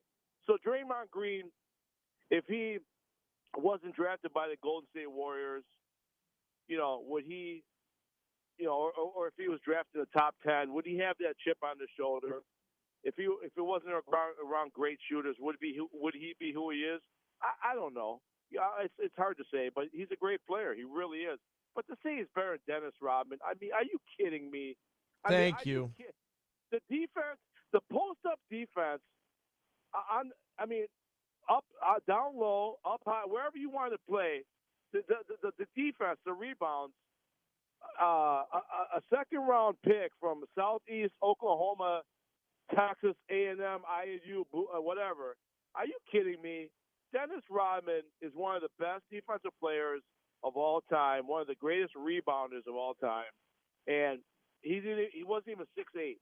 So I'm sorry, Dennis Rodman. And to be honest with you, Dennis Rodman could even throw on a sneaky pass. Okay, I watched him. I watched the draft when he got drafted. I'm like, who's this guy? He looks like a worm. And ironically, his name is the Worm. So, no, he's not better than Dennis Rodman. And I'm sorry, but I don't know what we're sniffing down there in Hudsonville. Yeah, that was but anyways. blasphemous. I got a couple messages that came in too that were I'm with you. If Draymond's drafted by Sacramento, he probably doesn't see a second contract. That is what it is. Like, your assist numbers are always going to be high when you're surrounded by two of the statistically greatest shooters that have ever played the game. You and I would have high assist numbers. Just pass it and get out of the way. You know what I mean? So a lot of the other stuff is like, oh, okay, whatever. Like, if you want to argue about it, if you're a Draymond Green or a Michigan State fan, I argue about this stuff all the time with people, and it's like, look, man, I can't. It is what it is. I would have more assists than you, just so you know that. And Draymond Green was great, so I just want to be fair about that. All right, now let's go on to the Lions. I know you. You'll never say anything bad about the Lions. You're all, oh yeah, you know me. Rah. Now it's good to have Riley Patterson back. I think you and I were his biggest fans. I was really surprised that they cut him. I mean, I think we were both shocked. I mean, why would you cut a young team? You cut a young guy that actually did pretty good, and him and Jack Fox. I mean, I've talked to Jack Fox personally, and he's told me, they had a really good relationship, and both young guys, and he was shocked as well too. And but he's back now. But I got to ask you this question, okay? Mm-hmm. Now, Brad Holmes, he shouldn't get any heat, but I mean, was there any thinking that maybe we should just sign McManus for nothing versus giving up a draft pick to get a guy that was basically being cut from Jacksonville?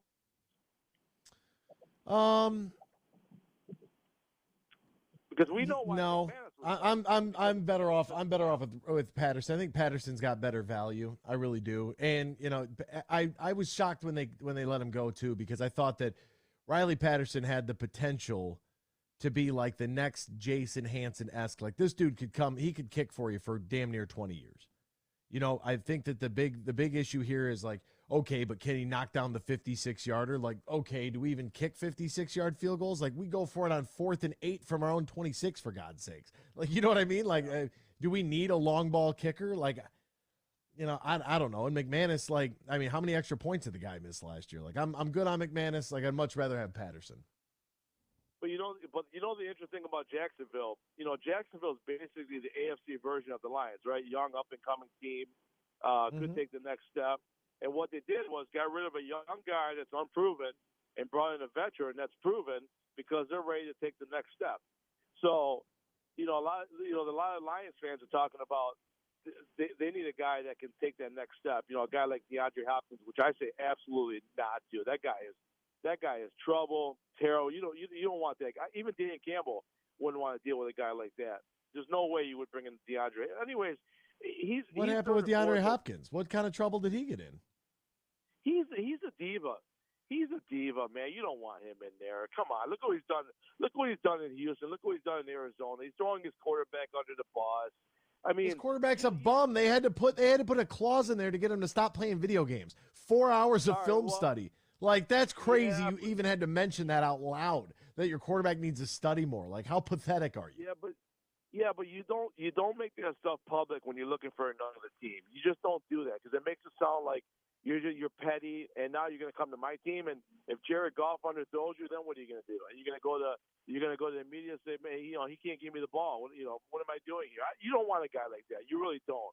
You got guys like St. Brown that work and to keep their mouth shut and perform. You just don't want guys like that. Honestly, I would rather have Galladay back for nothing versus going to get DeAndre Hopkins. I'm telling you. It would just make Freddie, you know me. I'm not big name brand kind of guy. It's got to, come on, geez, Louise. I'm taking Nuke Hopkins 8 days a week over Kenny can't get open Galladay. You gotta be kidding me. We got to step aside though. I love it. Great myriad of topics this morning though, Freddie. I sent you something, by the way, a little gift for you.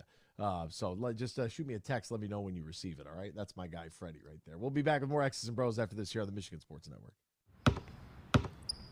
They say consistency is the key to success. They weren't wrong. So how about grabbing a beer that's consistently smooth, consistently refreshing, and consistently light? You might just find that the road to success can be pretty enjoyable.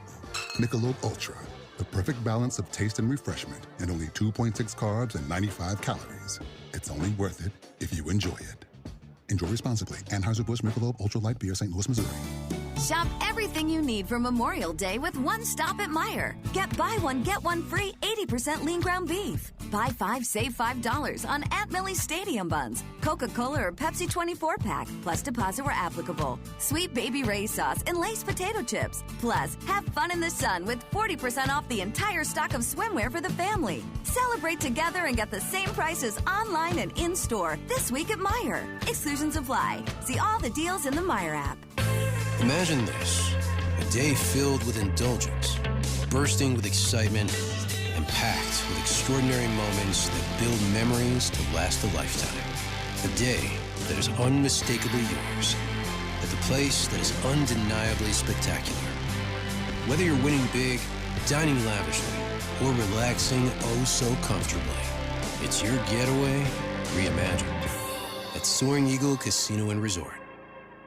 Huge here for all the Mr. Car Wash locations across Michigan. You're going to want to look into that unlimited monthly pass that I use. Superfly Hayes, my producer, uses it. I can get my SUV washed as often as I like for one low price. You can sign up today. Just go to MrCarWash.com or stop by your local Mr. Car Wash location here in Michigan for the one close to you. And to get that unlimited pass, go to MrCarWash.com.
Big White Beats.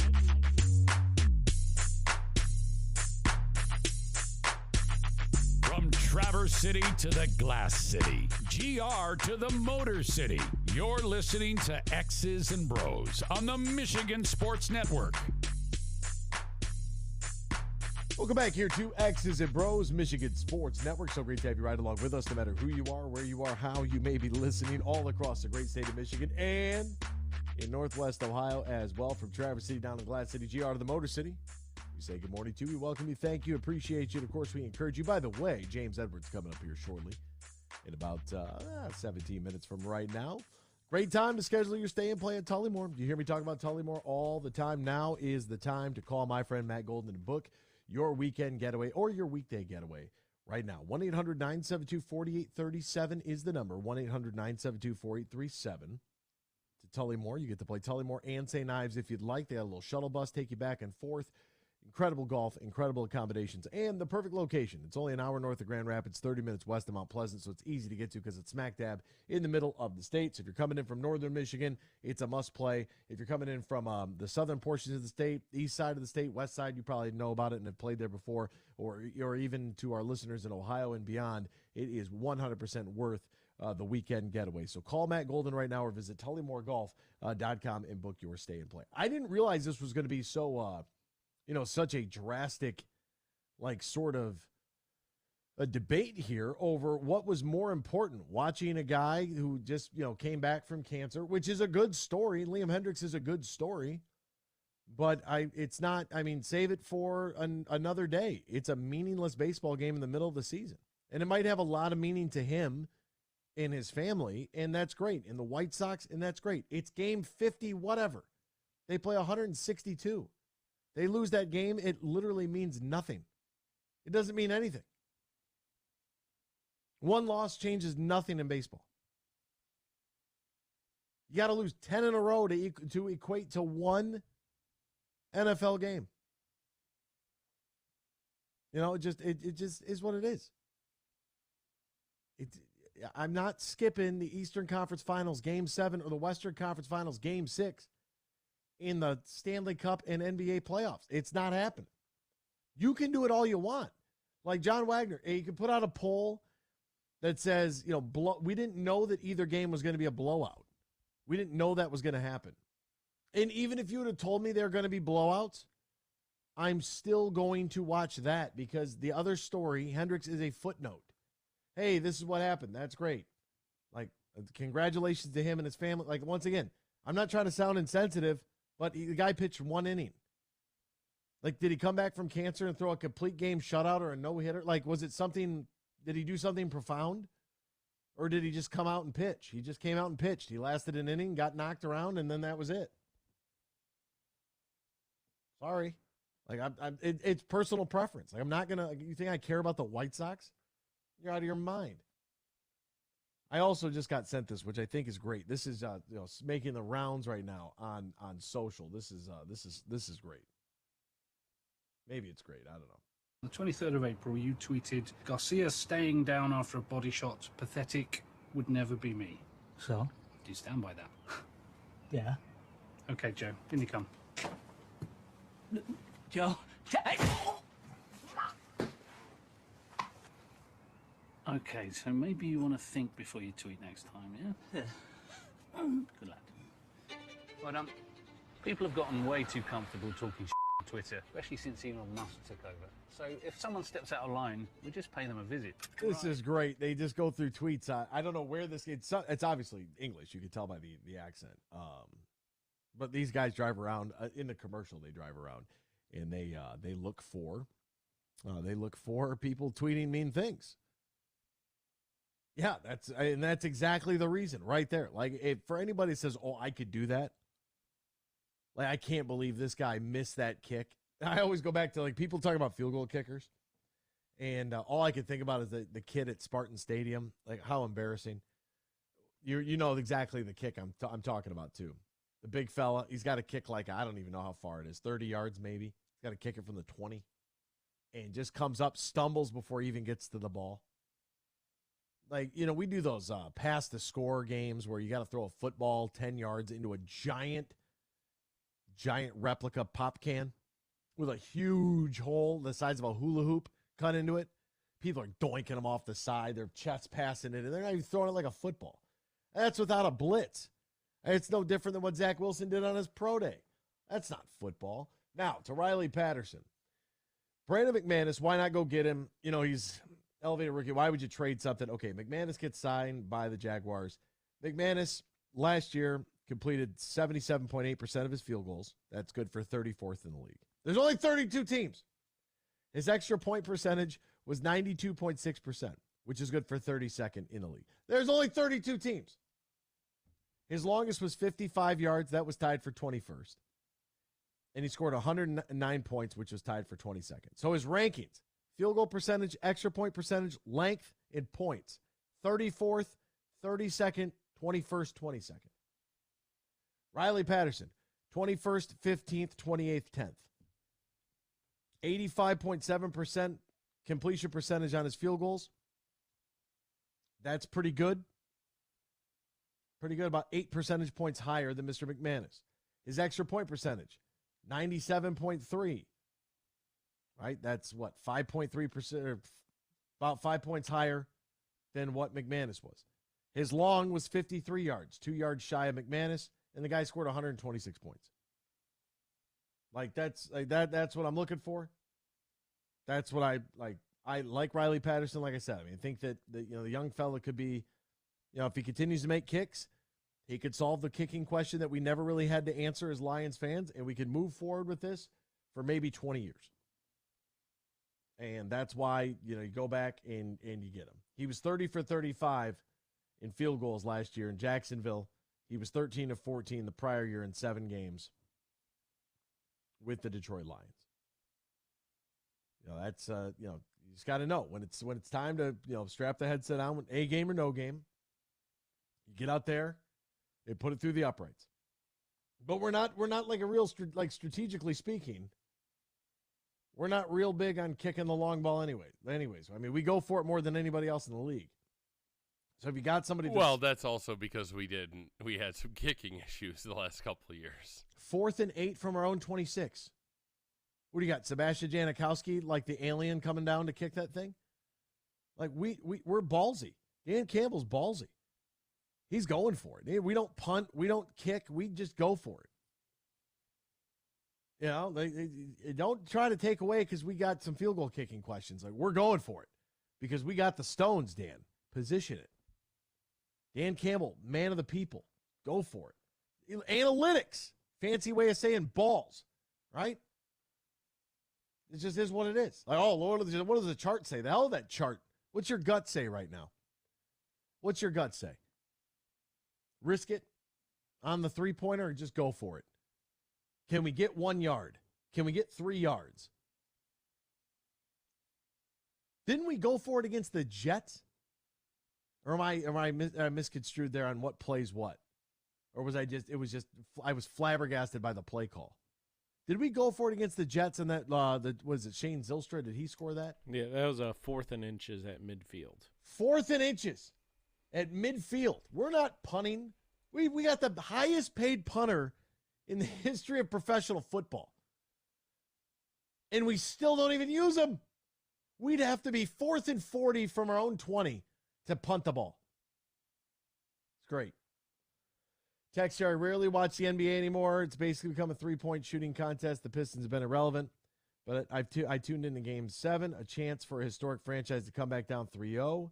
No baseball feel-good story in May could hold a candle to that. Will driving in Greenville. That's the guy and I watch the NBA. Yeah. Jimmy Butler, if they would have squandered that, the narrative would have changed around Jimmy. I'm still a Butler believer, but I do have some questions after the disappearing act that he had in games 5 and 6. But yeah, the storyline going what? I don't mean to be insensitive. Like, the guy's alive. That's important. He didn't, beat cancer. That's great. It's not beating Game 7 or even Game 6 with an elimination to send the Dallas Stars packing. Bunch of cheaters. All right, we'll step aside. We'll come back. The man, the myth, the legend, James Edwards joins us next. Don't go anywhere. Keep it locked right here. X's and Bros, Michigan Sports Network. Imagine this, winning big at Soaring Eagle. spin the money wheel, and win up to $100,000 cash every Saturday in April from 5 to 11 p.m.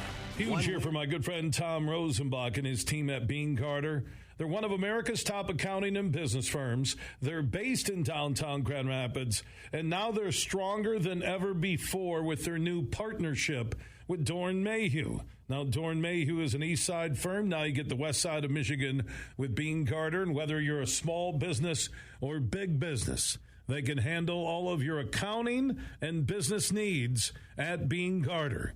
Just go to beancarter.com. That is BEENEGARTER.com. And I mentioned with their new partnership with Dorn Mayhew, they cover all of Michigan, the Midwest, and coast to coast. Find out how the pros at Bean Carter can help your business today. Go to beancarter.com. That is BEENEGARTER.com. And I know Tom Rosenbach and his team are so happy about their new partnership with Dorn Mayhew. Huge here for all the Mr. Car Wash locations across Michigan. You're going to want to look into that unlimited monthly pass that I use. Superfly Hayes, my producer, uses it. I can get my SUV washed as often as I like for one low price. You can sign up today. Just go to MrCarWash.com or stop by your local Mr. Car Wash location here in Michigan for the one close to you. And to get that unlimited pass, go to MrCarWash.com.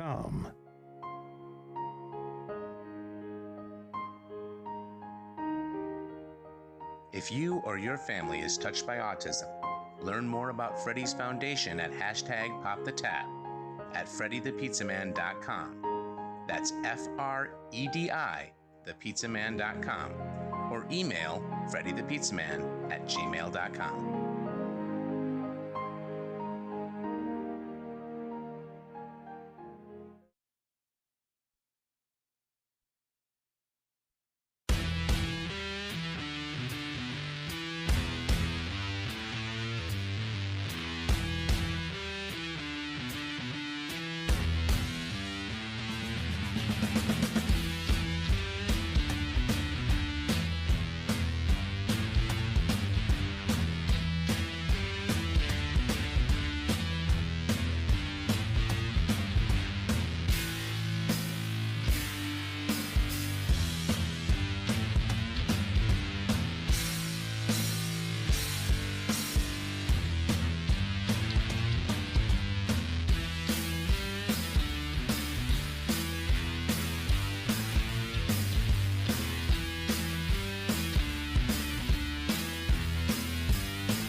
This is X's and Bros on the Michigan Sports Network. Welcome back here to X's and Bros on the Michigan Sports Network. Danny Kaelin, Ryan Elke, Anthony Bellino, all joining you. Joining us now, one of my all-time favorite people covering the Pistons beat for The Athletic. Long-form journalism the way you used to know it, folks. Download the app, subscribe, do it, swipe up for more and all the exclusive content, whatever else they tell you to do on the internet. His name is James Edwards. Find him on Twitter at J Edwards III. James, my man, what's going on, partner? How are you? How's life? How are things? Doing well, man. Can't complain. The sun's out, warm. Yeah, man. It's you know how these winters get. It's good to see the sun. It's great to see the sun. It's over 80 degrees. People are like, "Oh my God, it's so hot." I'm like, "Don't complain that it's hot now after complaining for months that it was cold." We do this every year. Let's just be happy. And it's tough to be happy right now as a Pistons fan. Let's just get right down to it. We got to be, if there was like a misery ranking, we got to be at the top of this thing because no matter what happens, people are always upset about everything. I got to ask you, what in the world, this is the nice way to phrase it, not how I texted you it, what in the world is this team doing right now with the head coaching search? What's going on here? I think they have something up their sleeve, if we're being honest. Whether or not it works, the world may never know, but I think that there is a reason that they have not announced a coach. If I had to guess, that they're trying to go hard after somebody that has not been one of the names that have been tossed that have been considered as the front runners. Oh, very interesting, because one of those front running names is a name that keeps popping up in Kevin Ollie. Now, I don't really I'm going to be honest with you, and I got to ask a lot of the people out there on the Twitterverse as well. What is it about Kevin Ollie that bothers everybody so much? Like, what has he done that people are like, oh my God, burn the franchise to the ground if they hire this guy? Like, it's a name that's come up a lot. You know, is your first impression when you heard it? What do you think if they were to make that hire? Who the heck knows? Like, I'm with you. I think people like to complain, and people like to have their opinions, and if it's against their opinion, then they're upset. Like, nobody knows if any of these guys can go, right? Especially the Charles Lee of the world, the Kevin Ollie, the Collins. Like, nobody knows if those guys coach to the point that they should have as strong opinion as they have had. And I think with Detroit, they spent the last two titles that they've had going after the biggest name on the market. I don't think there's anything wrong with trying to find like the next Steve Kerr, like the next unearthed, heralded coach. I also think that being familiar and helps with people to see their names and the comfortable names that they know. For Kevin Ollie specifically, it didn't end well at UConn. People discredit the national title as a coach because they say it was Calhoun's players. Well, in the NBA, they're all Troy Weaver's players, so all you have to do is coach. That's what you're there to do. You don't have to recruit. That's been the big kind of question I've had when just kind of like perusing Twitter and talking to fans. Why does everybody have such a strong opinion on that one? There's no way to tell these guys can coach. Yeah, and to me, it does kind of feel like there is this overwhelming dark cloud around Kevin Ollie, and I can't seem to figure out why that would be, because as you said, James, like it's a process where you don't have to go out and recruit. These are all of Troy's guys. He's a younger guy, which it kind of feels like that would almost bode well with this younger group of players. Maybe there'd be a little bit more of an ability from, a relatable standpoint. And it's not like you don't have a bunch of elder statesmen that aren't in the building. Like, you have the John Beelines of the world. Dwayne Casey's staying with the organization. So if you hire a younger head coach, maybe that actually kind of helps the locker room a little bit. I think so. One of those two, Kevin Ollie or Charles Lee, is hired. Like, I think that the Pistons would surround him with the veteran assistant coaching staff to help them. Certainly that's the route that it goes. But it is, it's been curious to me, the extreme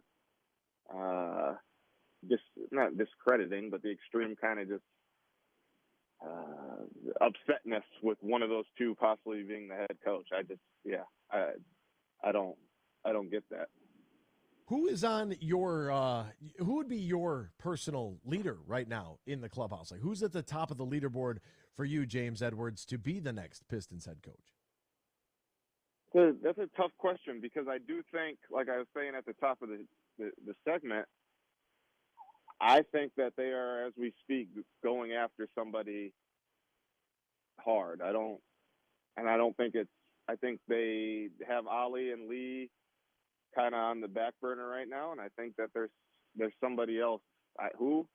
I'm not 100% sure. I think I have an idea, but I think they may be trying to convince a more proven coach to come to Detroit and not maybe sit a year out.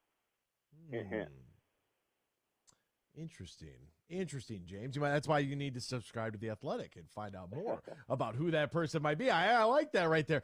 All right, so the draft lottery came and went, and Pistons fans, although we had the highest percentage opportunity to land the pick that we landed, Pistons fans were very upset, even though we landed the number one a couple of years ago. We lose out on the Wemby sweepstakes, and once again, the world is on fire. Burn it all down. I'm not going to lie. I was one of those guys. I was Wemby or bust. This guy changes the franchise, and we didn't get him. So who do we look at then for number 5? And before we get there, is the system fine the way that it is? Because when you really look at it, the team with the worst record didn't get the number 1 pick, so there's really no point in having the worst record. You're better off just to be like, I don't know, bottom 5 in the league, I suppose. So it does kind of work if you're trying to go anti-tank, right? 100%. Yeah, it works for the league. It may discredit teams from, let's be honest. The Pistons, once Cade went down, they straight up tanked. So the league has frowned upon that. Whether or not it's right or wrong is, I guess, do the Pistons need as much help as the Spurs? Sure.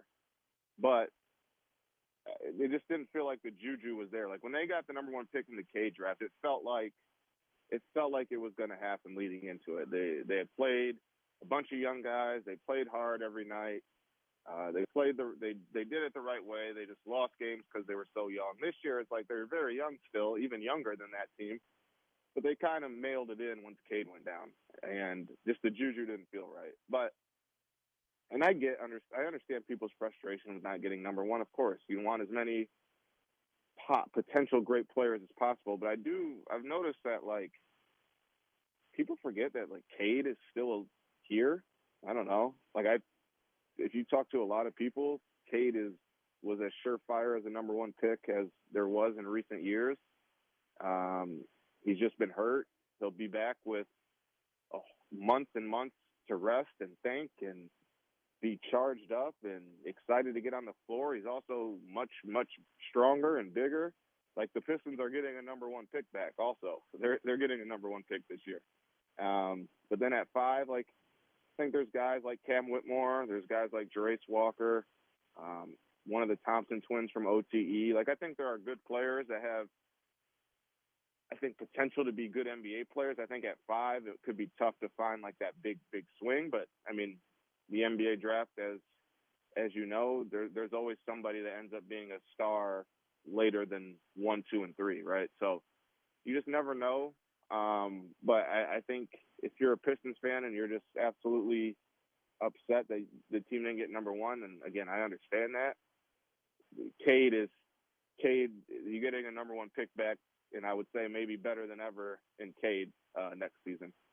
And it does kind of feel like the picks of Jaden Ivey, along with Jalen Duren. That one to me, first summer league game, first possession, the alley-oop, and Duren just jumps up, and it's like, okay, there is elite athleticism there. And I like a lot of his comments about, just his feeling he doesn't need the ball. He's just going to get in there and work. You don't have to, you don't have to feature him because he can get his around the basket just in those garbage points that you're going to need. Jaden Ivey, his progression throughout the course of the season. When Cade comes back in, I was reading your article about how he was very much invested in the team still, right? And around the team all the time. And at practices and in film rooms and traveling and all these different things that kept him, very much as a part of the team as you can be, because a lot of times when guys get injured, it's kind of isolating, right? You find yourself, all alone and, training and therapy and, PT and just trying to get back to, just trying to rehab it. And that can be a very lonely process, but it really felt like, through your words, that Cade was really a part of this squad throughout the course of the entire season. And I feel like that almost really, kind of helps and maybe expedites the process of him getting back in that rotation and, the starting point guard, being around those guys all the time. Like, he's going to come back with a chemistry that's already built, even though they haven't played a whole lot together. Yeah, I think that's fair, and I think that's accurate. I think Cade even mentioned it at the end of season press conference. He's not sure how it's going to look with him and Jaden, but he's excited to do it, and he's excited to figure it out.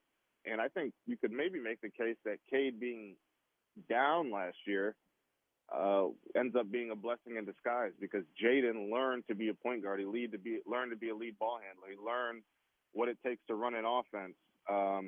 He learned just kind of what it takes to shoulder the load, and there's just a confidence there, and you saw it grow and grow and grow. So now you enter Cade into the fold, and you got two guys who have the potential to take turns running offense, who can get their own bucket, who can create for others. I'm not sure we see this version of Jaden Ivey if Cade played the whole season. James, this question came in from a listener, and he said, ask James if the Pistons should consider trading Cade like Sacramento did for Halliburton for a top-notch young veteran. I would not. No, I would not, but I understand the logic. Yeah, I think Cade is going to be really, really good.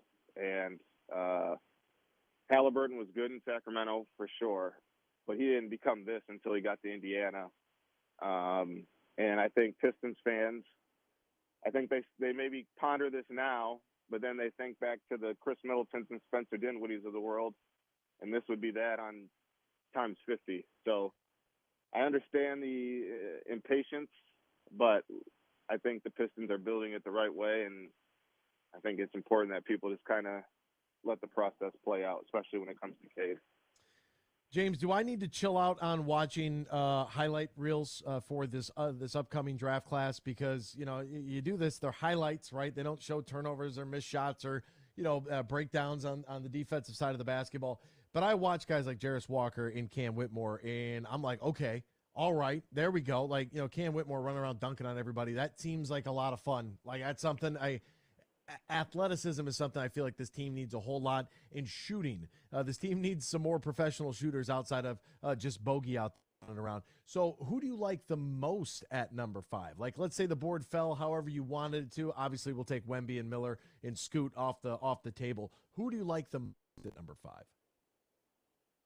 That's a good question. I do like Cam Whitmore. I think he has flaws, but I think if you put him alongside Cade and Jaden, you don't really need to emphasize his flaws. I think you just kind of have him out there to put the ball in the basket.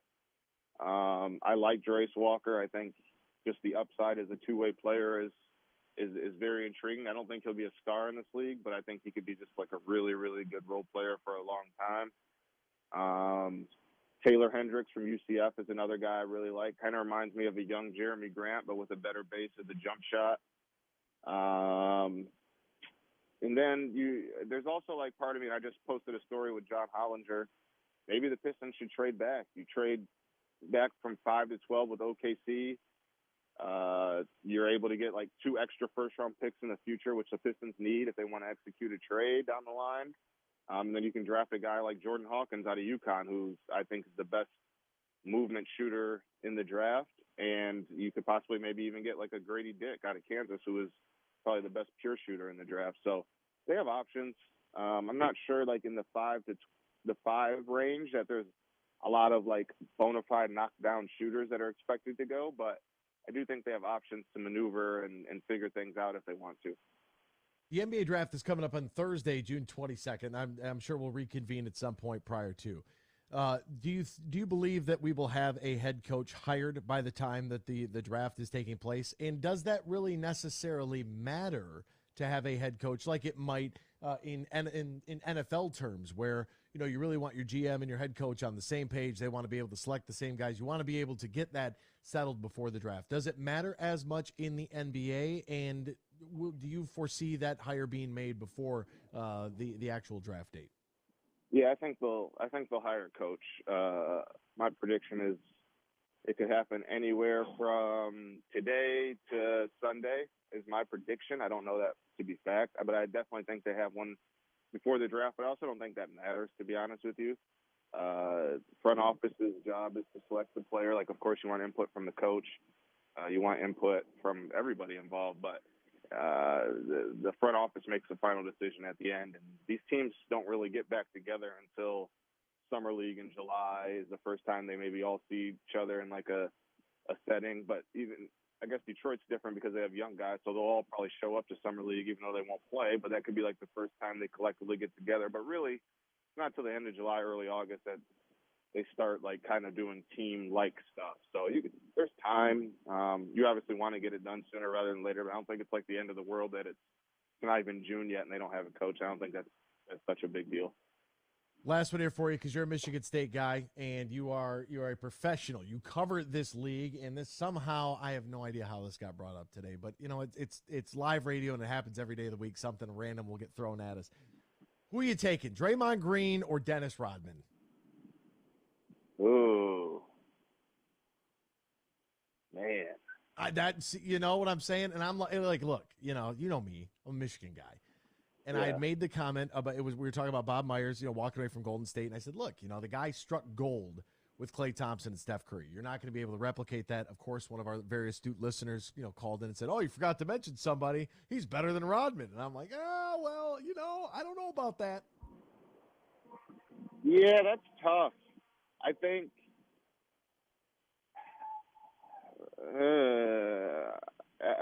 I'll be biased. I'll just say Draymond. I don't know if I believe it, but I'm going to be biased. Let's do it. I was just going to say, you can be as biased as you want. You can throw on the Spartan helmet, grab the shield and the spear, and just say it's Draymond all day, every day, and just call it, just hey, as an alum, you are allowed to do that. His name is James Edwards. He covers the Pistons for The Athletic. Find him on Twitter, JL Edwards III. James, my friend, is always partner. We appreciate your time this morning. Hopefully we get a head coach hired and we can get all the dust settled and we can move on with our lives. I appreciate you having me, man. Thank you. Thank you, brother. We appreciate you. There he goes, James Edwards. Find him on Twitter. Follow his work at The Athletic. Step into a world of nonstop action on the DraftKings Casino. Play the classics like blackjack, roulette, slots, plus enjoy exclusive games you can't find anywhere else. Right now, new customers who deposit at least $5 can get a match of their first deposit up to $2,000 in their hand in casino bonus funds. All you have to do is sign up, select the offer of your choice, and start playing from a full suite of games. Your way is the only way to play at the DraftKings Casino. Play online on your time, in your space, and within your means. It's safe, secure, and reliable, which means you get your cash whenever you are ready to call it quits. Download the DraftKings Casino app right now. Sign up using the promo code HUGE and match your first deposit of $5 up to $2,000 in bonus funds. Only at DraftKings Casino with the promo code HUGE. If you or somebody who has a gambling problem, wants help, needs help, call the Michigan Department of Health and Human Services Gambling Disorder Helpline, 800-270-7117. 21 plus, Michigan only. One opt-in per customer. Minimum $5 deposit, maximum $2,000. Match deposit bonus amount required 15 times playthrough within 30 days. See terms at casino.draftkings.com/players choice. Restrictions apply. See you tomorrow. Same time, same place here on the Michigan Sports Network. Hey, this is Matt Shepard from the Michigan Sports Network. I love summers in Michigan because it means golf season. Now, two things always when I go golfing. I make sure I got my sticks, and I've got plenty of cold, fresh Labatt Blue Light. Whether I've just squeezed in 18 holes or I just want to relax on the patio after a long day, everywhere I go, and I'm serious when I tell you this, I tell people about the smooth, genuine taste of Labatt Blue Light. It's just a great beer. Michigan Sports Network is giving you a chance to win a foursome to Michigan's best courses. Just listen weekdays to the Huge Show and X's and Bros, or just text golf to 21,000 to enter. That's golf to 21,000. The trip includes 2 overnight stays and 2 rounds of golf, all brought to you by my friends at Labatt Blue Light. So grab a Labatt Blue Light the next time you head out onto the course and enjoy the blue skies, because blue is for Michigan summers and great times. Always enjoy responsibly. Copyright 2023 Labatt USA, Buffalo, New York. All rights reserved. Labatt is a registered U.S. trademark of Labatt Brewing Company, Ltd. They say consistency is the key to success. They weren't wrong. So how about grabbing a beer that's consistently smooth, consistently refreshing, and consistently light? You might just find that the road to success can be pretty enjoyable. Michelob Ultra, the perfect balance of taste and refreshment, and only 2.6 carbs and 95 calories. It's only worth it if you enjoy it. Enjoy responsibly. Anheuser-Busch Michelob Ultra Light Beer, St. Louis, Missouri. The 1-2. Right side, there it is! Hey, sports fans, here's a hanging curveball that you can knock out of the ballpark. This is Matt Shepard, the voice of Detroit baseball, inviting you to step up to the plate at Eagle Casino and Sports, the mobile sports book where you can bet on all your favorites all year round, including, of course, our national pastime. So download the app and start winning today. Eagle Casino and Sports, made in Michigan, made for Michigan. Must be 21 years or older and in Michigan to play. Have you ever played golf at Tullymore, St. Ives? Have you experienced a stay-and-play package in Canadian Lakes, Michigan, less than an hour north of Grand Rapids?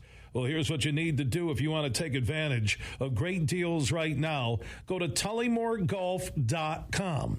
That's tullymoregolf.com, and you'll see the link for packages, accommodations, dining, meetings, weddings, events, and so much more, and especially golf on the 18-hole layout at Tullymore and the 18 holes at St. Ives. And they can accommodate any group, whether it's 2 people getting together or 200 looking for a weekend or an overnight celebration. That includes a little business, golf, great food, and beverages. Just go to tullymoregolf.com. That's tullymoregolf.com. They're located in Canadian Lakes, Michigan, less than an hour north of GR. Get more info at tullymoregolf.com.